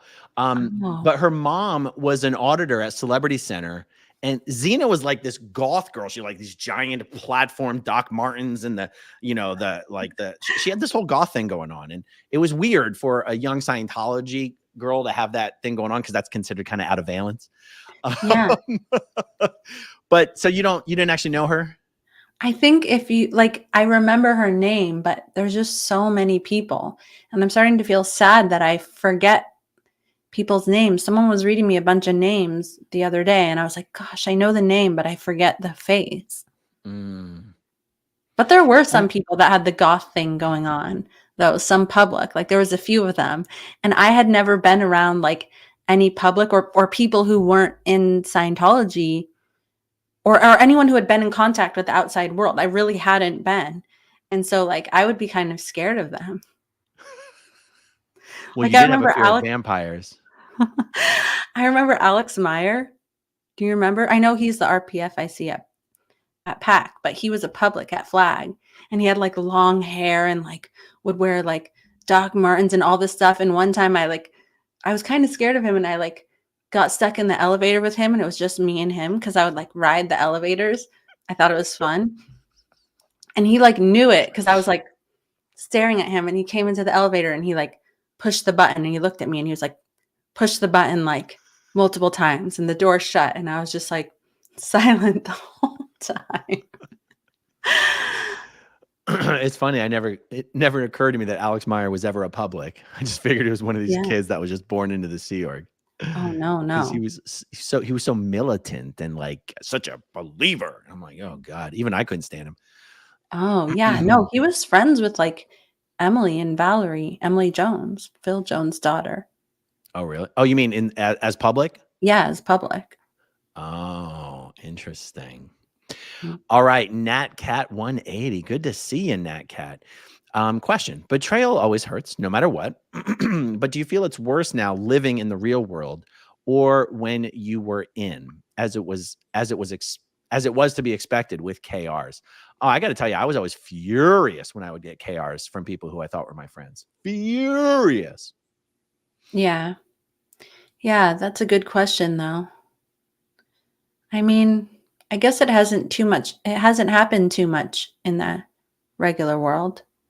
So I guess the times in Scientology when it happened, maybe that was kind of worse. Yeah. But I guess I am someone who, when I was in the Sea Org, like, I guess I just considered that I was a Sea Org member first. And there were people I was friendly with, but I always put the mission first and the organization first and the job first. And so, I mean, if someone were to actually write a KR on me, they definitely were not my friend. Right. Definitely were not my friend. Yeah. That makes sense. Yeah. And I guess it says betrayal always hurts no matter what. But was it worse outside or in there? I guess it was maybe worse when I was in there because that would be the first time it ever happened to me, you know? So well, and also it's not like you can just get rid of one friend and find another. The selection pool is very small. So in some respects, it is worse inside because you're dealing with a small group. Yeah, that's very true. Yeah. And also it's often probably at that time, many people at once because you're in trouble or something. It's a witch hunt. Yeah, exactly. So you're kind of losing everything. Yeah. Okay, Jenny asks, how do you learn to trust people when you leave Scientology? I imagine it's really hard. at first. I know we have the same. We're the same on this. Like, I trust everyone. I don't know. I don't know if it's stupid or not, but I know it's true. It's amazing. Osa hasn't already destroyed the both of us. We trust everyone. exactly. You can try, motherfuckers. You ain't gonna succeed. Totally. And other people take away the opposite. They have trouble trusting people. So I don't know what makes that difference, but yeah, it's true. I mean, I was going to say, as trusting as I might've been in Scientology, I feel like I might even be more trusting out of Scientology. I mean, of course, as the years go on, you learn lessons and I guess start to, create boundaries. But honestly, I feel like my boundaries only started going up in the last 12 months. I don't know. It just feels that way. Yeah, totally. And I do think I'll tell everyone everything. Yeah, there's a reason why everybody knows my business. It's true. Yeah. And I wonder if it's actually because when we come out, like we are coming from a place where you kind of can't trust anyone and you'll get reported on. And then you come out and you're like, holy shit, I can natter to my heart's content. I can complain. I can talk crap about bosses. I can say whatever I want. And so it's like you kind of go like a little bit like have a free-for-all in the trusting department because everyone's just so much more trustworthy in general. It's like a virtue out here where there it's not. Yeah. I was going to tell an anecdote, but I think it's going to make people think poorly of me. Okay, whatever. I once said to Heather, this is back probably when we were just, this was a few years ago, I think. I'm scared. And I said to her, you need friends that you can talk shit about me to when you're upset with me. I go because she had a lot of, fair weather friends. She doesn't like to really talk about her business with her friends. And I go, no. You need real friends who you're not I feel like you have to put on a show for or put on a happy face. You need friends that you can talk shit about me to when you're angry with me. Mm-hmm. And she goes, does that mean you talk shit about me to your friends? And I go, that's what friends are for. But it's funny because I was telling her, you need to be able to do that. Yeah. And I don't know why I wanted to tell that anecdote. To me, it's hilarious. Yeah. But people are going to go, what? You talk shit about your wife to your friends? I go, they're your friends. They're the people you're supposed to be able to say anything to. But it also gives a different mindset. Not only did Heather not have those kind of people in her life, she was horrified to think that I would. Now, on one hand, it's kind of sweet and naive of her, but it's an example. I do feel like it's an example of cult mind thinking. Right. Yeah. Or I wonder if some people are just, yeah, but I wonder if some people are just like that. Like, I guess some in like Dallas's family, they don't like really talk or like complain. Like I complain as like a bonding experience and I think it's kind of funny. And I don't like love to I don't like to talk shit about other people, but like if I'm upset, I talk to people about it so that I can like they can, I don't know, help me or I can just get it out but they don't tend to do that. But it's like, I don't understand keeping it all in. Like, it seems like what's the point? Like, why are we even hanging out? What are we doing here? Isn't that what we're supposed to be doing? But then recently, I don't know, I heard that podcast that talks about how you and your significant other, not talking about them to other people because it's supposed to be you and them against the world. And I don't know if I can do that. I know, but I'll tell you this, and it's funny. This is another little anecdote. I'm really rolling the dice with this one. No, I don't think I'm going to say it.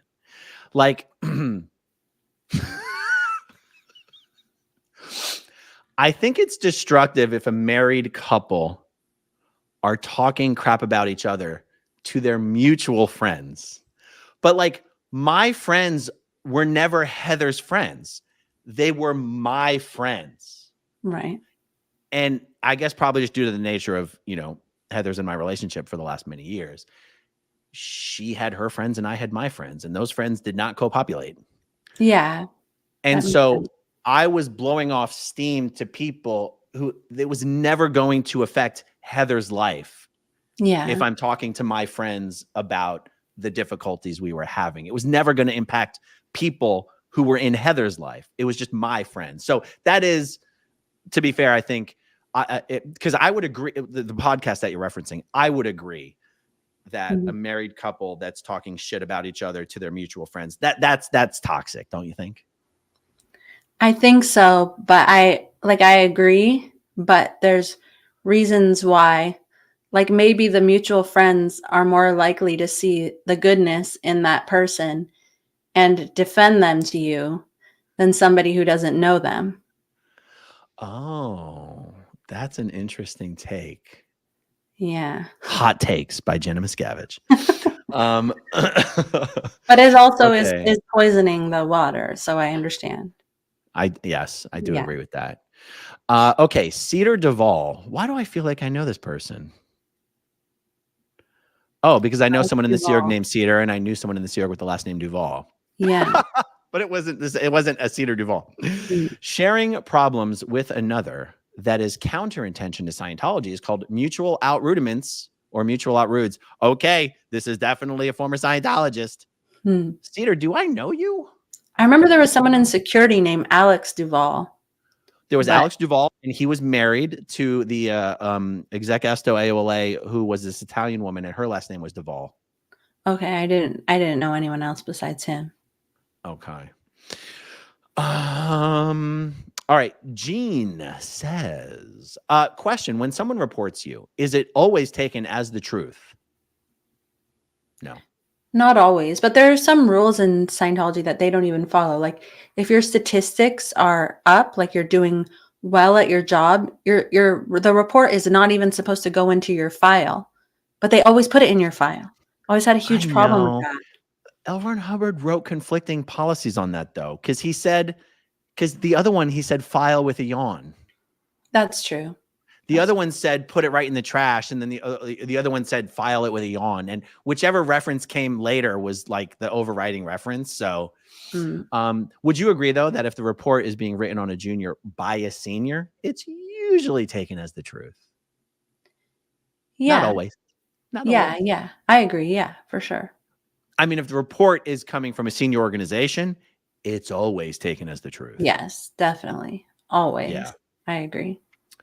Anon says, that's a very good point regarding it. Discouragement of friendship was common when they weren't on the bridge.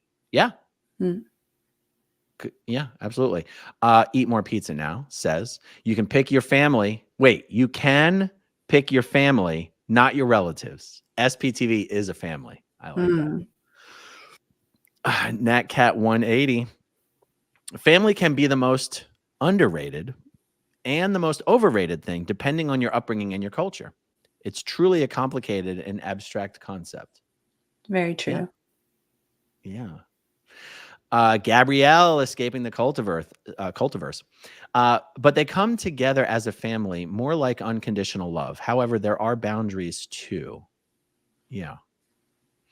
Gabrielle says, the tough part of leaving is the recovery aspect and making sense of what happened to you. Right. People definitely have different experiences with this, or maybe I'm just in denial about my own experience. So so let me ask you though, did you feel like, for sure what Gabrielle is saying here is true for her and many others. Did you feel that the tough part of leaving was the recovery aspect and making sense of what happened to you? I mean, I feel like initially leaving, the tough part was like learning how to cook and act normal. But I do think that and drive and stuff. But I do think that I agree with this. But I think that maybe you're taking it in a way where it's like, doesn't mean you have to be crying or like going through like hell or tortuous or everything like that. It can just take a lot of thought and relearning and just just replaying things in your head and learning about yourself in a way that you never really could. So I think that that's like tough. But and it takes a long time. It takes years and years and years. Yeah. Yeah. Okay, there's some Scientology lingo in this one, but Anand says not doing the no self-listing BS and also being able to talk to friends about anything is better for mental health than anything Scientology provides in session. Boy, it would be a stretch to, or it would be difficult to describe self-listing to people here. I don't even know if I could venture to do it. I think it means like, what's wrong with me? Like, or like, is this what's happening? It's like asking yourself questions to try to make sense of something. Yeah, and they say not to do that. I always did that though. Of and then course. But my answer was always in the end. I was like, nothing's wrong with me. It's everyone else. It's all y'all bitches. So because of a certain aspect of Scientology auditing, it's considered deeply, potentially mentally destructive to ask yourself a question about yourself and then give yourself a bunch of potential answers to that question. So like what you said is a perfect example. What is wrong with me? Could it be A, B, C, D, E, F, G, H, I, J, K, L, M, N, O, P? That's considered horribly destructive in Scientology, and you're encouraged to never have those thoughts. Stop thinking those thoughts. They're dangerous thoughts. Now, some people might say, well, sitting here, stressing over what's wrong with me isn't exactly a feel-good time. But I don't know. Sometimes that's how people deal with stuff. Just thinking about, like, reflecting. How are you supposed to ever change if you're not willing to sit down and think of what the hell is wrong with what I'm doing? And in Scientology, you're really, you're kind of not supposed to do that. You're supposed to just let the auditor take care of it. Yeah, and it's an important thing. It's like an important thing to do if you're in a cult.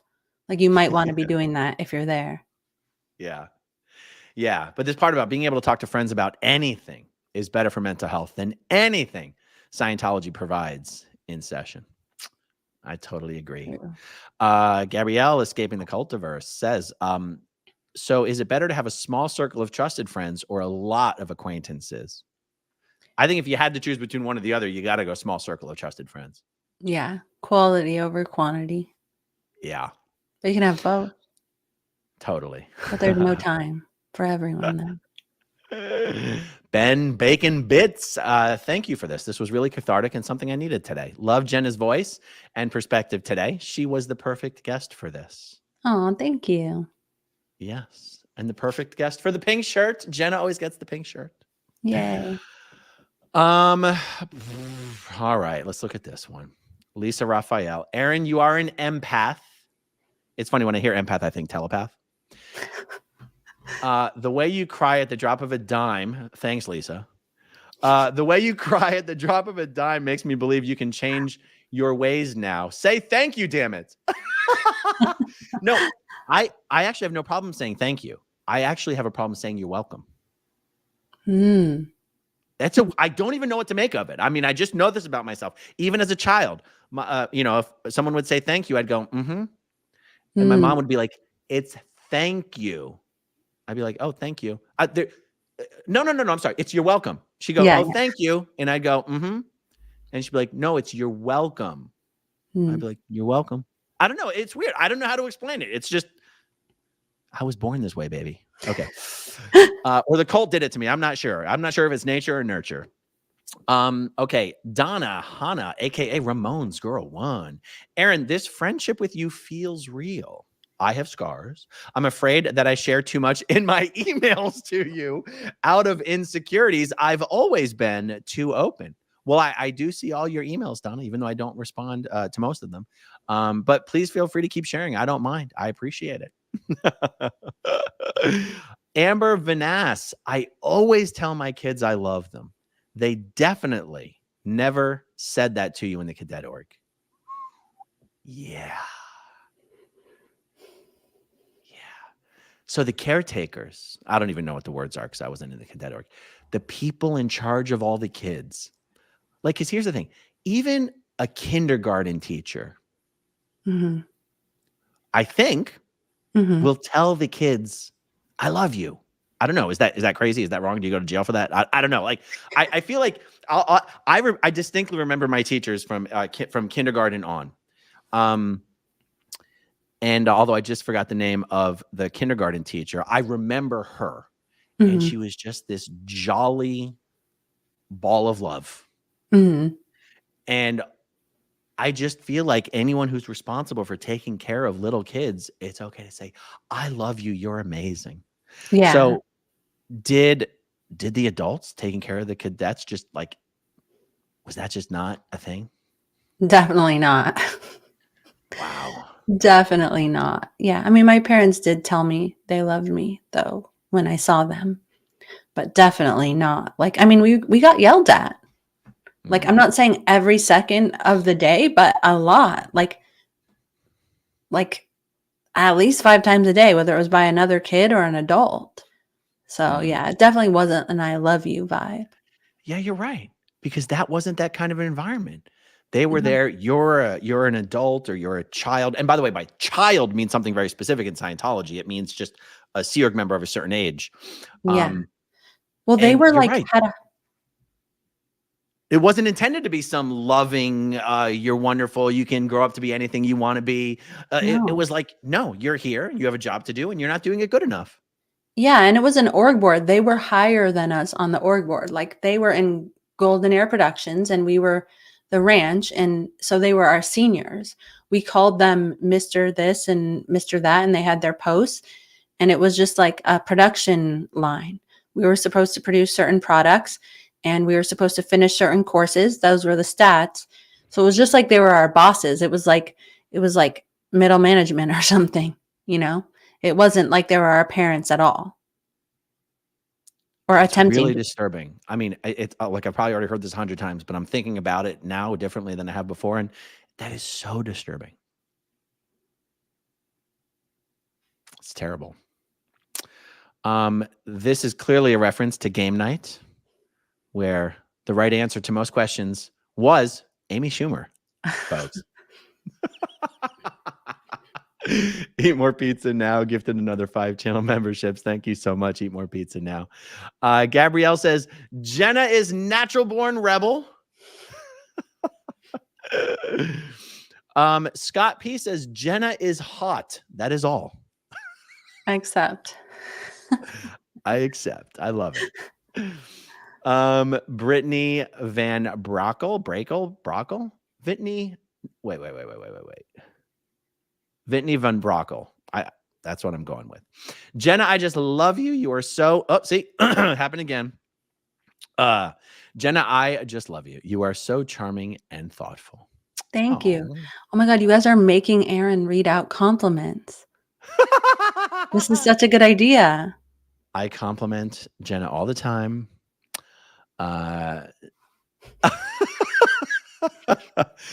Okay, I'm just because we lost Barb for a while, I'm just gonna scroll through some of these more recent ones. Fat Cat's Heaven. How have Sea Org members Clay demoed love? Do you want to know what the Scientology definition of affinity is? And affinity and love are considered what is it when something isn't a synonym, it's actually the exact same thing? A homonym? Is that what it is? I don't know. Define. Oh, I bet it is. Each of two or more is having the same spelling, pronunciation, but different meanings. Oh, Guys, help me because I grew up in a cult. I think it is a synonym. A synonym is when two words are similar. What does it mean when two words actually mean the exact same thing? In 10, 9, 8, 7, 6, 5, 4, 3, and the 2 and the 1. Okay, fine, I give it up. Fine, no one else knows. I guess everyone grew up in It's a a cult. synonym. It's not a synonym. Okay, let me do it this way. There's no word for the same Okay. thing. What are two words that mean the same thing?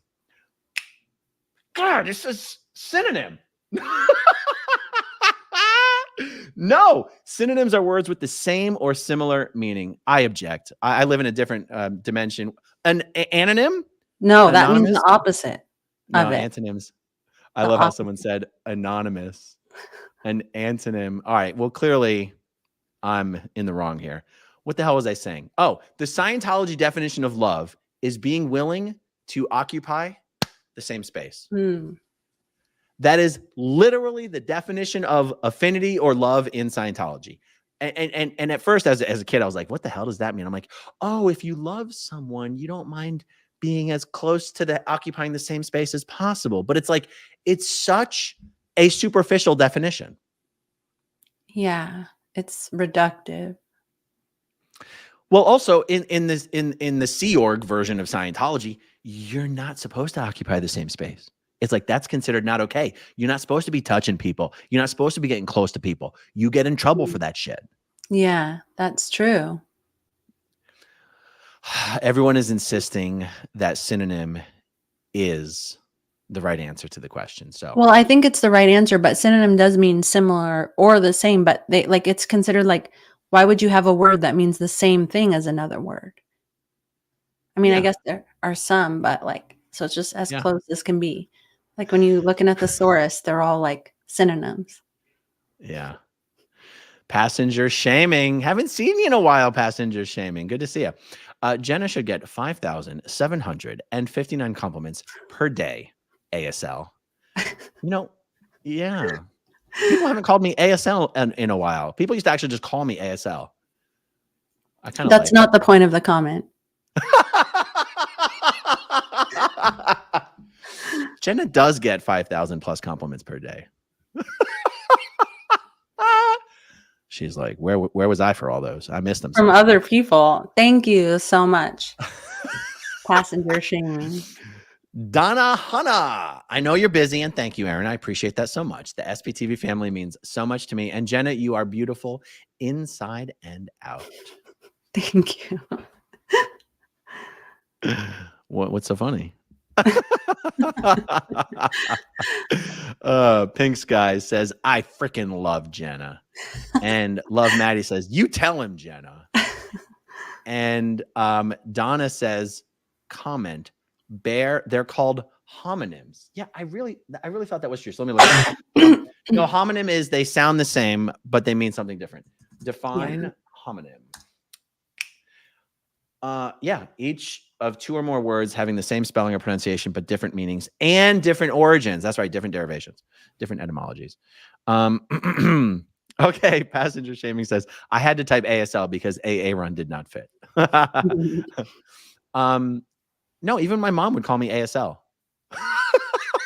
I mean, she'd also call me honey, sweetie, and Aaron, but some just be like ASL, you know? That sounds really close to. Go ahead, say it. I'm just saying, if your mom called you that, that's horrible. Go ahead, Jenna. Say it. Say what's on your. Say what you're thinking. I know what you're thinking. Okay. Sorry. Sarah S says it's like Aaron Asmithlevin is synonymous with American Sign Language. Yeah, that doesn't work. August says Jenna is a very beautiful woman. Yes, I agree. What is this? Oh, Lady Jane out. Wow, Marlene Cone on y'all. Let's get that up to 1,000 likes. Well, guys, we got 1,400 people watching. We're 2 hours into this video. If you're watching with us right now, do me a favor, hit that like button. Yeah, I'm talking to you. I know you think everyone else is going to do it so that you don't have to, but just do it. Can you believe we've been going for 2 hours? No, wow. That's wild. That went by fast. All right, let's see. Oh my goodness. Oh, look at this. Passenger shaming. My first name is Sean Kathleen. That's your first name? Everyone calls me SK. Yeah. There were a bunch of people in Scientology who went by their initials, isn't there? It was a KJ, and that was a woman, a registrar. And there was a who cares?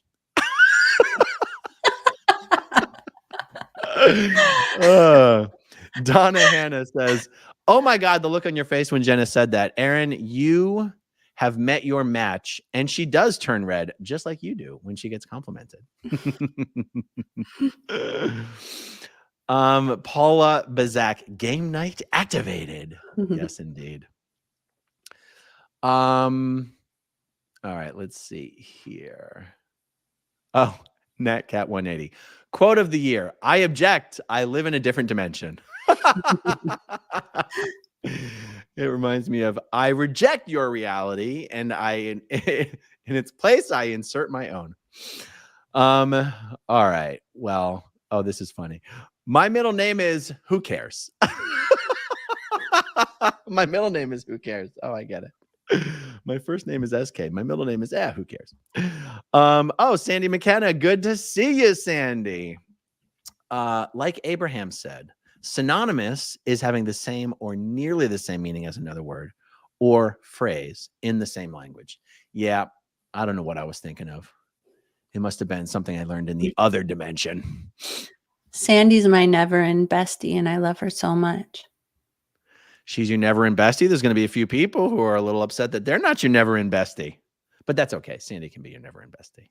It's true. Can you only have one? Well, I have. Well, now I feel bad. Yeah, you should. Well, she's a woman. That's why it's okay. That's why it's totally okay. So I take it back. Hey, remember you were thinking of asking people if they liked being called never ends? Oh my God. Yes. I'm so glad you reminded me of it because I'm so excited to do this. Guys, when we were chit-chatting about doing this video, we were just the term never ends. And I know the people in the SPTV community who've never been involved in Scientology have come to be known as never ends. They call themselves never ends. And yet there's a part of me that feels like that term is a bit dismissive. And it's a label that honestly, you know, in Scientology, we had a label for people that weren't a part of the group. And that label was, we called them wogs.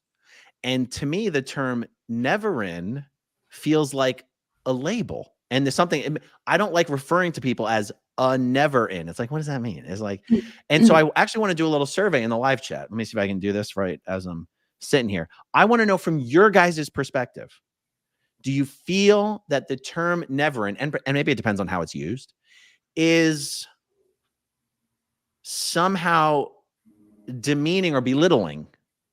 Or is it actually just purely descriptive and there's no negative connotation to it whatsoever?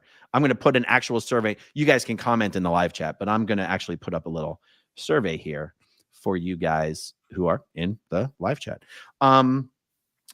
Do you feel the term? Oh, because I personally have no problem with just describing someone as a person who's never been in Scientology, as opposed to just calling them a never in. That being said, I'm not trying to take the word away from people who actually love the word. You know what I'm saying? So, many people love it and are really proud of it. Like with the someone who's never in Scientology, but is all in on ending the cult. Yeah. So the survey question is going to read, do you feel the label never in is, what's the word? Demeaning? Belittling. Belittling. I like that. Is belittling, or do you love it? Because those are the only two options. Yeah, okay. Yeah, that's good. And I'm going to go, the first answer is belittling, if I can spell it right. And the second option is love it. Start poll. All right, guys, let her rip. The poll is live. Someone says, Kraken, where's Kraken? We are adults who can self-identify. I know you can use the word. I just want to know if I can use the word. It's your word. I can't take it from you. But it's, oh my God, this analogy could get really funny. It's the SPTV version of the N-word. I can't say it. You guys can say it. I can't say it. It's the N-word, never in. I'm sorry. It's a bad joke, you guys, but I had to say it. I don't like calling people never ins, but I'm not saying people should have a problem with it. I just have this allergy to like putting labels on people from Scientology. Do you know what I mean? This is actually the reason why this came up. Because of what happened, where the people who were being victimized by this former Scientologist, they felt we're just never ends. Right. And you guys are the former Scientologists. We're just never ends. And I go, I hate that label. I hate that label. Not having been involved in Scientology, does not make you less important to this whole phenomenon of exposing Scientology. And anyway, I realized I'm putting way too much weight on this thing. Oh my, No, that was good that you explained it. Yeah. Yeah. 94% of the respondents say we love it. Okay, good. That's So good. this is all just bullshit in my own head. You know what I'm saying? No, but it's a good question to ask. It's good to care about it. Yeah. God, how come it won't show me how many people have voted? Hold on. I must be. I have no idea. Oh, I see. Like, so, okay. Natcat says, so is calling you guys former ins offensive? No, not at all.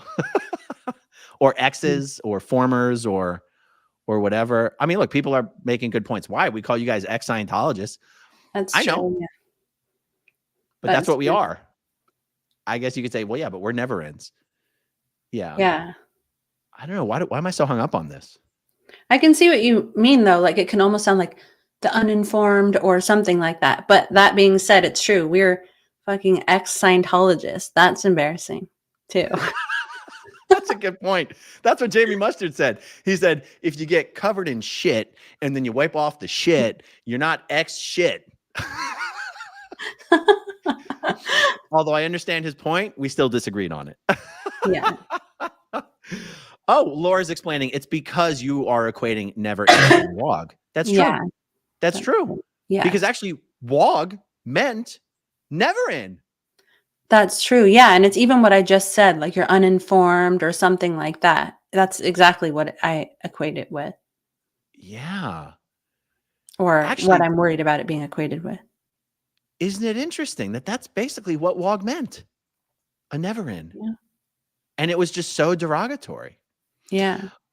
Okay, good. So over 300 people voted and 94 freaking percent love the term never in. Well, you can't argue with that, guys. You can't argue with that at all. I think it's interesting that 5% of the people did think it was belittling. Thank you, guys. Thank you. Wait. Oh, someone wants to correct me. Never in and WOG are not synonymous. Yes, they are. Well, is there a devil's advocate argument? Actually, Nama One, I'm going to keep my eye on the live chat here. If you can give me a quick explanation of how they are not synonymous, I'm curious. Because to me, I mean, maybe they're saying they don't have the same implications. But they do.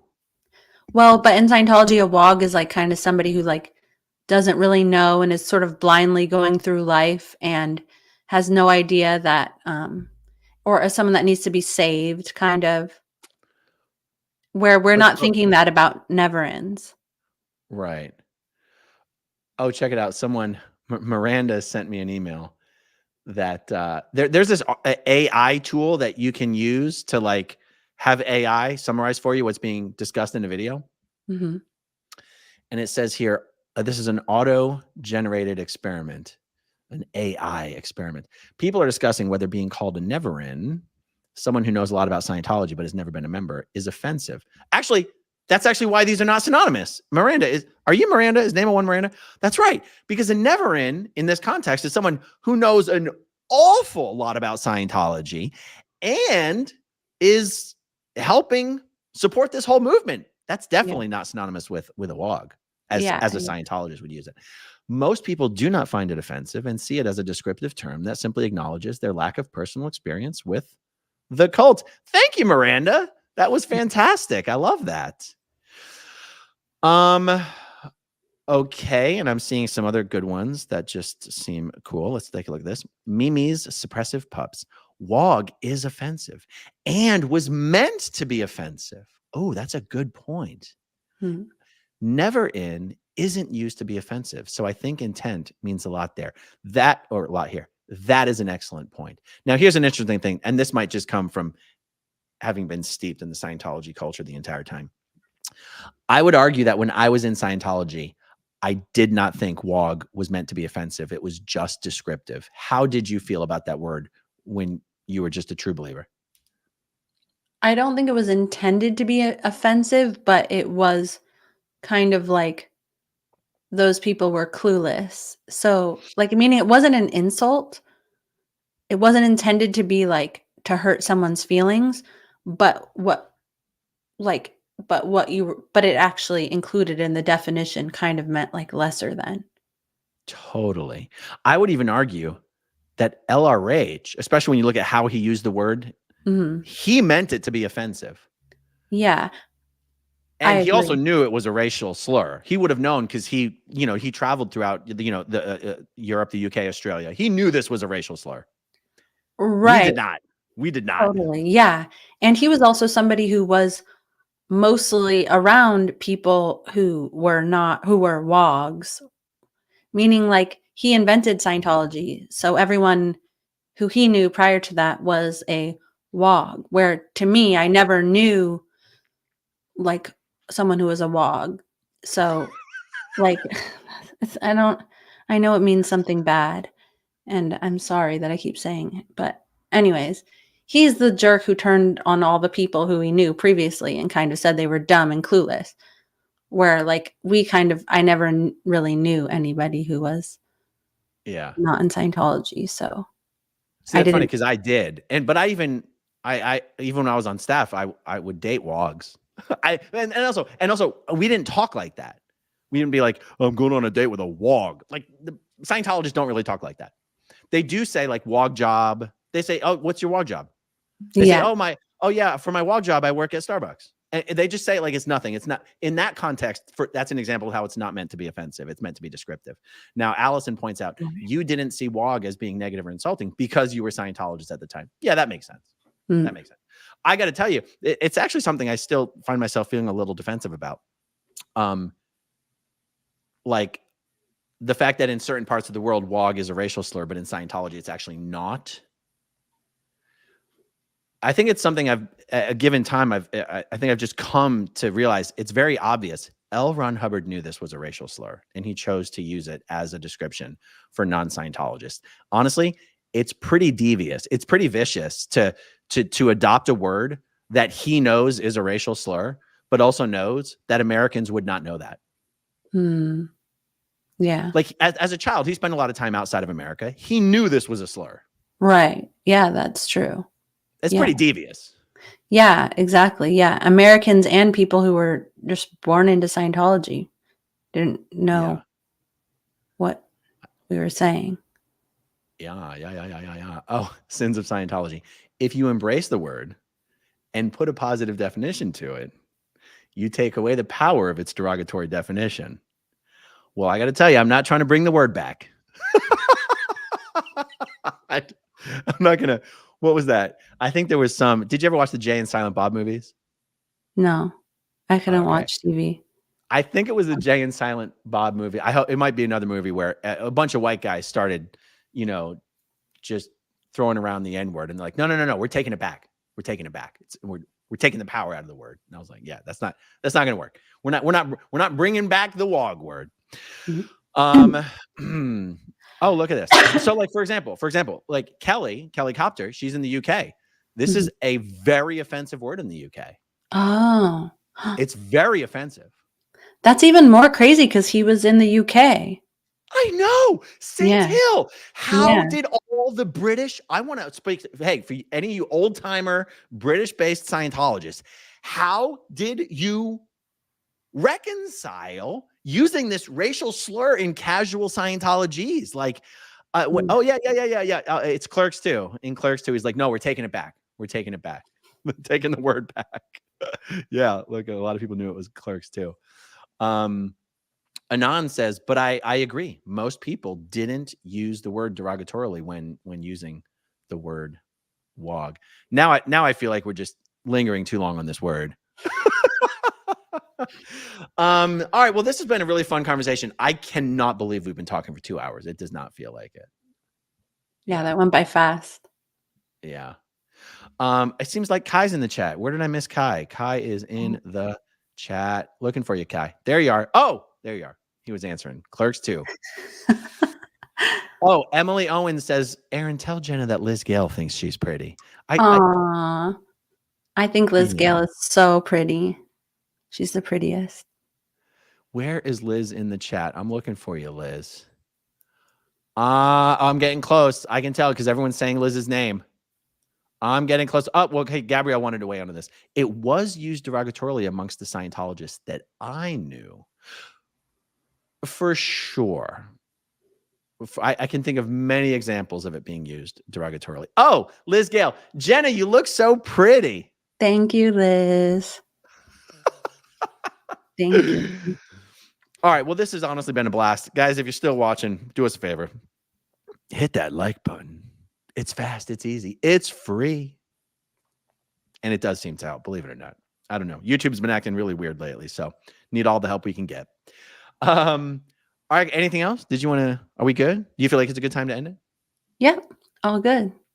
Awesome. That's fun. Thank you guys for hanging out with us. This has been fun, and we'll be doing this a lot. So, stay tuned for more. Thank you as always to everyone who watches until the very end, and we'll talk to you soon. Okay, if you want to see my rock and roll songs, click right on this guitar. And if you want to see a different one of my videos,